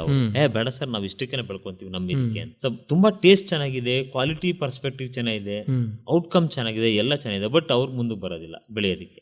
ಅವ್ರಿಗೆ ನಾವು ಎಷ್ಟು ಎಂಕರೇಜ್ ಮಾಡ್ಬೇಕು, ಏನ್ ಕೊಡ್ಬೇಕು, ಏನ್ ಬಿಡ್ಬೇಕು, ಅದು ನಮ್ಮಲ್ಲಿರ್ತಕ್ಕಂಥ ಒಂದಿದು. ನಾವು ಅಷ್ಟೇ ಅಂತ ಗ್ರಾಮದಲ್ಲಿ ಒಂದು ಇದನ್ನ ಮಾಡಿದ್ವಿ, ಲೀಗಲ್ ಕ್ಯಾಂಪ್ ಮಾಡಿದ್ವಿ. ಅವಾಗ ಹಾರ್ಟಿಕಲ್ಚರ್ ಡಿಪಾರ್ಟ್ಮೆಂಟ್ ಅಲ್ಲಿ ಇರ್ತಕ್ಕಂಥ ಇವರೊಬ್ಬನ ಆಫೀಸರ್ ಕರ್ಕೊಂಡು ಹೋಯ್ದ್ವಿ ಹೇಳೋದಕ್ಕೆ. ನಮ್ ಜನಗಳದ್ದು ಮೇನ್ ಸಮಸ್ಯೆ ಏನು ಅಂತಂದ್ರೆ, ಈ ಯಾರೊಬ್ಬ ವ್ಯಕ್ತಿ ಸಂಪನ್ಮೂಲ ವ್ಯಕ್ತಿ ಬಂದಿರ್ತಾನೆ, ಅವನೇನೋ ಹೇಳ್ತಾನೆ, ಕೇಳೋಣ ಅಂತಲ್ಲ, ಕೇಳೋದಿಲ್ಲ, ಎದ್ದು ಹೋಗ್ತಾರೆ. ಹೌದು, ನಮ್ಮನೆಗೆ ಅಡ್ಗೆ ಮಾಡ್ಬೇಕು, ನಮ್ಮನೆ ರೊಟ್ಟಿ ಬಡಿಬೇಕು, ಹಂಗೆ ಹಿಂಗೆ ಅಂತೇಳಿ ಬರೀ ಜಗಳ ಆಡ್ಕೊಂಡು ಹೋಗ್ತಾ ಇರ್ತಾರೆ. ಅದೇ ಒಬ್ಬ ಯಾವನೋ ಸಿಂಗರ್ ಬಂದಿರ್ತಾನೆ, ಅವನ ಜೊತೆ ನೀವು ರಾತ್ರಿ ಊಟ ಬಿಡ್ಕೊಂಡ್ ಬೇಕಾದ್ರೆ ಕುತ್ಕೊಂಡು ಕೇಳ್ತಾರೆ. ತಮ್ಮ ಆರ್ಥಿಕತೆಗೆ, ತಮ್ಮ ಇದಕ್ಕೆ ಡೆವಲಪ್ಮೆಂಟ್ಗೆ ಏನ್ ಬೇಕೋ ಅದನ್ನ ಕೇಳ್ತಕ್ಕಂಥ ಮಟ್ಟದಲ್ಲಿ ನಮ್ಮಲ್ಲಿ ಇಲ್ಲ. ದಯವಿಟ್ಟು ಈ ಇದನ್ನ ಚೇಂಜ್ ಮಾಡ್ಕೊಳ್ಳಿ. ಅಂದ್ರೆ ನಿಮ್ಮ ಅಭಿವೃದ್ಧಿಗೆ ಏನ್ ಬೇಕಲ್ಲ ಆ ಅಭಿವೃದ್ಧಿಗೆ ಇರ್ತಕ್ಕಂಥ ಅಂಶಗಳನ್ನ ನೀವು ಅಳವಡಿಸ್ಕೊಳ್ಳಿ.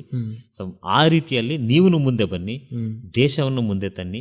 ನೀವು ಸಬಲರಾಗಿ ಮತ್ತೆ ದೇಶವನ್ನು ಸಬಲರನ್ನಾಗಿ ಮಾಡಿ ಅಂತೇಳಿ. ದೇಶ ಸಬಲ ಆಯ್ತು ಅಂತಂದ್ರೆ ನಾವು ಸಬಲರಾಗ್ತೀವಿ. ಇಲ್ಲ, ಎಲ್ಲ ರೈತರಿಗೂ ಹೇಳೋದು ಒಂದು ಮುಖ್ಯ ಒಂದು ಸಂದೇಶ ಆಗ್ಬೋದು ಅಥವಾ ಒಂದು ಕಿವಿ ಮಾತು ಅಂತ ಹೇಳಿದ್ರೆ, ಈಗ ಮುಂಚೆ ಎಲ್ಲ ರೈತರು ತಮ್ಮ ಒಂದು ಏನು ಆರ್ಥಿಕ ಪರಿಸ್ಥಿತಿ ಸರಿಯಾಗಿಲ್ಲ ಅಂತ ಹೇಳಿ ಕೆಲವೊಂದು ತಪ್ಪು ನಿರ್ಧಾರಗಳನ್ನು ತೆಗೆದುಕೊಳ್ತಿದ್ರು. ಸೊ ಅದನ್ನ ನೋಡಿ ಮುಂದಿನ ಪೀಳಿಗೆಯವರು ವ್ಯವಸಾಯ ಮಾಡೋದನ್ನೇ ಬಿಟ್ರು. ಸೊ ಈಗಿನ ಕೆಲವು ಯುವ ಪೀಳಿಗೆಯವರು ಅದರಲ್ಲಿ ಹೊಸ ಹೊಸ ಅಭಿವೃದ್ಧಿಯನ್ನು ತರ್ತಿದ್ದಾರೆ, ಹೊಸ ಹೊಸ ರೀತಿಯ ತಳಿಗಳನ್ನು ಬೆಳೀತಿದ್ದಾರೆ, ಹೊಸ ಹೊಸ ರೀತಿಯ ಒಂದು ಕ್ರಾಪ್ಸ್ ಅನ್ನ ತರ್ತಿದ್ದಾರೆ. ಸೊ ಅದೇ ರೀತಿ ಅವ್ರಿಗೆ ಎನ್ಕರೇಜ್ ಮಾಡೋದ್ರಿಂದ ನಮ್ಮ ಒಂದು ಮತ್ತೆ ಕೃಷಿಕ ಸಮಾಜ ಅಥವಾ ನಮ್ಮ ಏನು ಹೇಳಿದ್ರಲ್ಲ ಸರ್, ಈಗ ರೈತರು ದೇಶದ ಬೆನ್ನೆಲುಬು, ನಿಜವಾದ ಬೆನ್ನೆಲುಬಾಗಿ ನಿಲ್ತಾರೆ. ಅದು ಒಂದು ದೊಡ್ಡ ಉದ್ಯಮವಾಗಿ ಬೆಳಿಬಹುದು ಸಾಧ್ಯತೆ ಇದೆ. ಬೆನ್ನೆಲುಬೆ ಅವರು ಇವಾಗೆಲ್ಲ ನಾವು ಈ ಇಂಡಸ್ಟ್ರೀಸ್ ಅವನ್ನೆಲ್ಲ ಏನಂತ ಅನ್ಕೋತೀವಿ. ಇದು ಬರಕ್ಕಿಂತ ಮುಂಚೆ ಅವರೇ ನಮಗೆ ನಿಜವಾದಂತ ಆರ್ಥಿಕವಾದಂತ ಬೆನ್ನೆಲುಬನ್ನು ಕೊಟ್ಟವ್ರು. ಇವೆಲ್ಲ ಇತ್ತೀಚೆಗೆ ಬಂದಿರತಕ್ಕಂಥದ್ದು, ಆಫ್ಟರ್ 70s 80s ಮೇಲೆ ಇವೆಲ್ಲ ಡೆವಲಪ್ ಆಗಿರ್ತಕ್ಕಂಥದ್ದು. ಆದ್ರೆ ಹಿಂದಿನಿಂದಲೂ ಕೂಡ ಆ ವ್ಯಕ್ತಿ ನಮ್ಮ ದೇಶದ ಆರ್ಥಿಕತೆಗೆ ಬೆನ್ನೆಲುಬಾಗಿ ನಿಂತ್ಕೊಂಡು ಆರ್ಥಿಕವಾಗಿ ಸಹಾಯ ಮಾಡ್ತಾನೆ ಬಂದಿರತಕ್ಕಂಥದ್ದು. ಈಗಲೂ ಕೂಡ ಆ ವ್ಯಕ್ತಿ ತನ್ನಲ್ಲಿರ್ತಕ್ಕಂಥ ಕೌಶಲ್ಯತೆಯನ್ನು ಬೆಳೆಸ್ಕೊಂಡು ಇನ್ನೂ ಸರಿಯಾದಂಥ ರೀತಿಯಲ್ಲಿ ಬಳಸ್ಕೊಂಡ್ರೆ ನಿಜವಾಗ್ಲೂ ಕೂಡ ಇನ್ನೂ ಸಹಸ್ರಾರು ವರ್ಷಗಳ ಕಾಲ ನಮ್ಮ ದೇಶದ ಆರ್ಥಿಕವಾಗಿ ಬೆನ್ನೆಲುಬಾಗಿ ನಿಂತ್ಕೊಳ್ಳೋದಕ್ಕೆ ಅವ್ನು ನಿಜವಾಗ್ಲೂ ಕಾರಣ ಆಗ್ತಾನೆ ಅಂತಕ್ಕಂಥದ್ದು ಒಂದು ಅಭಿಪ್ರಾಯ. Definitely sir. ಸೊ ಅದೇ ರೀತಿ ಈಗ ಯುವ ರೈತರು ಅಥವಾ ಕೃಷಿ ವಿದ್ಯಾರ್ಥಿಗಳಿಗೆ ಈ ಒಂದು ವಿಷಯದ ಬಗ್ಗೆ ನಿಮ್ಮ ಒಂದು ಏನಾದರೂ ಹೇಳೋದಿದ್ರೆ? ಅಂದ್ರೆ ಯುವ ರೈತರು ಮತ್ತೆ ಕೃಷಿ ವಿದ್ಯಾರ್ಥಿಗಳು ನಮ್ಮ ಇದರಲ್ಲಿ ನಿಮಗಿರ್ತಕ್ಕಂತಹ ಕಾನೂನು ಪ್ರಕಾರ ನಿಮಗೆಲ್ಲ ಏನ್ ಹಕ್ಕಿದೆ, ಆ ಹಕ್ಕಿನ ಬಗ್ಗೆ ನಿಮಗೆ ಸರಿಯಾದಂತಹ ಮಾಹಿತಿಯನ್ನ ಪಡೆದುಕೊಳ್ಳಿ. ಮತ್ತೆ ಯಾವ ರೀತಿ ಒಳಗೆ ನೀವು ನಿಮ್ಮನ್ನ ಈ ಕಾನೂನಿನ ಚೌಕಟ್ಟೊಳಗೆ ನಿಮ್ಮ ಹಕ್ಕುಗಳನ್ನ ನೀವು ಪ್ರೊಟೆಕ್ಷನ್ ಮಾಡ್ಕೋಬಹುದು, ಅದನ್ನ ದಯವಿಟ್ಟು ತಿಳ್ಕೊಳ್ಳಿ. ಮತ್ತೆ ನಿಮ್ಮ ನಾಲೆಡ್ಜ್ ಅನ್ನು ಕೂಡ ಬೇರೆ ವಿದ್ಯಾರ್ಥಿಗಳ ಜೊತೆಲೂ ಕೂಡ ಹಂಚ್ಕೊಳ್ಳಿ. ನೀವು ಅಲ್ಲೇನೆ ಕಾಲೇಜಲ್ಲಿ ಇದನ್ನ ನಮ್ಮ ಟೈಮನ್ನು ಸ್ಪೆಂಡ್ ಮಾಡೋದಕ್ಕಿಂತ ಬದಲಾಗಿ ಹಳ್ಳಿಗಳಿಗೆ ಹೋಗಿ ಅಲ್ಲಿ ರೈತರ ಜೊತೆ ನಿಜವಾದಂತ ರೈತರ ಜೊತೆ ಬೆರೆತು ಅವ್ರ ಜೊತೆ ಅವರ ಮನದಾಳದ ವಿಷಯಗಳನ್ನ ಅಂತರಾಳದ ಮಾತುಗಳನ್ನ ನೀವು ಅರ್ಥ ಮಾಡ್ಕೊಂಡು ನೀವು ಅವ್ರಿಗೆ ಸಹಾಯ ಮಾಡಿದ್ರೆ, ನೀವೇನ್ ಕಲ್ತಿರ್ತೀರ ಅದನ್ನ ಸಹಾಯ ಮಾಡಿದ್ರೆ ನಿಜವಾದಂತಹ ಕಾಂಟ್ರಿಬ್ಯೂಷನ್ ಅಂತಕ್ಕಂಥದ್ದು ನನ್ನ ಅನಿಸಿಕೆ. Yes sir. ಮತ್ತೆ ಅದಕ್ಕೆ ಇನ್ನೊಂದು ಆ್ಯಡ್ ಮಾಡ್ಬೇಕಂದ್ರೆ, ಈಗ ನೀವು ಹೇಳಿದ್ರಿ ಆಯಾ ರೀಜನಲ್ ಒಂದು ಕ್ರಾಪ್ಸ್ ಅಂತ ಇರ್ತವೆ, ಆ ಕ್ರಾಪ್ಸ್ ಅನ್ನ ನಾವು ಇನ್ನೂ ಯಾವ ರೀತಿ ಡೆವಲಪ್ ಮಾಡಿ ಅವರಿಗೆ ಆರ್ಥಿಕವಾಗಿ ಸಹಾಯ ಮಾಡ್ಬೋದು. ಅಂಡ್ ಆಸ್ ಅ ಏನಂತಾರೆ ಸರ್, ಬ್ರೀಡರ್ ಆಗಿನೂ ಇವರು ವರ್ಕ್ ಮಾಡಬಹುದು. ಬ್ರೀಡರ್ ನಮ್ಮ ಕೃಷಿ ವಿದ್ಯಾರ್ಥಿಗಳು ಹೊಸ ಹೊಸ ಬ್ರೀಡ್ ಅನ್ನ ಡೆವಲಪ್ ಮಾಡೋದಕ್ಕೆ ಅವರಿಗೆ ನಾಲೆಡ್ಜ್ ಅಲ್ಲಿ ಇರ್ತದೆ. ಸೊ ಅವರು ಹೊಸ ಬ್ರೀಡ್ ಅನ್ನ ಡೆವಲಪ್ ಮಾಡಿ ನೀವು ಇದನ್ನ ಯೂಸ್ ಮಾಡಿ ಟ್ರೈ ಮಾಡಿ ನೋಡಿ ಅಂತೇಳಿ ಅವ್ರಿಗೆ ಹೇಳಿ ಆ ಬ್ರೀಡ್ ಮುಖಾಂತರ ಅವರಿಗೆಲ್ಲ ಆರ್ಥಿಕವಾಗಿ ನೀವು ಸಬಲರಾದ್ರು ಅಂತಂದ್ರೆ ನಿಜವಾಗ್ಲೂ ಗ್ರೇಟ್ ಕಾಂಟ್ರಿಬ್ಯೂಷನ್. ಈ ಮಕ್ಳುಗಳನ್ನು ಕೂಡ ಆ ನಿಟ್ಟಿನಲ್ಲಿ ಥಿಂಕ್ ಮಾಡಬೇಕು ಅಂತ ನನ್ನ ಆಶಯ. ಅಂದ್ರೆ ಮುಂಚೆ ಹೇಳ್ದಾಗೆ ಈ ಕಾನೂನು ಮತ್ತೆ ಈ ಕೃಷಿ ಇವೆರಡೂ ನಿಜವಾಗ್ಲೂ ಜಾಯಿನ್ ಆಯ್ತು ಅಂತಂದ್ರೆ ನಾವು ಅದೇನು ವಂಡರ್ಸ್ ಅಂತ ಹೇಳ್ತೀವಲ್ಲ, ಅದನ್ನ ಮಾಡೋದ್ರಲ್ಲಿ ಏನು ಸಂಶಯ ಇಲ್ಲ, ಅದನ್ನ ಕ್ರಿಯೇಟ್ ಮಾಡ್ಬೋದು. ಖಂಡಿತ ಸರ್. ಅಂದ್ರೆ ನಮ್ಮ ದೇಶ ಒಂದು ಕೃಷಿಕ ದೇಶ. ಸೊ ಮೊದಲಿನಿಂದನೂ ವ್ಯವಸಾಯವನ್ನ ನಂಬಿಕೊಂಡು ಬಂದಂತಹ ದೇಶ. ನಾವು ಆರ್ಥಿಕವಾಗಿಯೂ ಸಬಲರಾಗಿದ್ದೀವಿ. ಸೊ ಒಂದು ಸಮಾಜವನ್ನ ಕಟ್ಟಿದ್ದೀವಿ. ಸೊ ಈ ಇತ್ತೀಚಿನ ದಿನಗಳಲ್ಲಿ ಸರ್ ಹೇಳಿದಂಗೆ ಕಾನೂನಿನ ಒಂದು ಅರಿವು ಇಲ್ದೇನೆ ಆಗಿರಬಹುದು, ಅಥವಾ ತಮ್ಮ ಹಕ್ಕುಗಳ ಬಗ್ಗೆ ಪರಿಚಯ ಇಲ್ದೇನೆ ರೈತರು ಬಹಳ ಹಿಂದೆ ಉಳಿತಿದ್ದಾರೆ. ಸೊ ಇದೆಲ್ಲದರ ಹೊರತಾಗಿನೂ ಅವರು ಮುಂದೆ ಬರಬೇಕು ಅನ್ನೋದೇ ಈ ಒಂದು ಕಾರ್ಯಕ್ರಮದ ಉದ್ದೇಶವಾಗಿತ್ತು.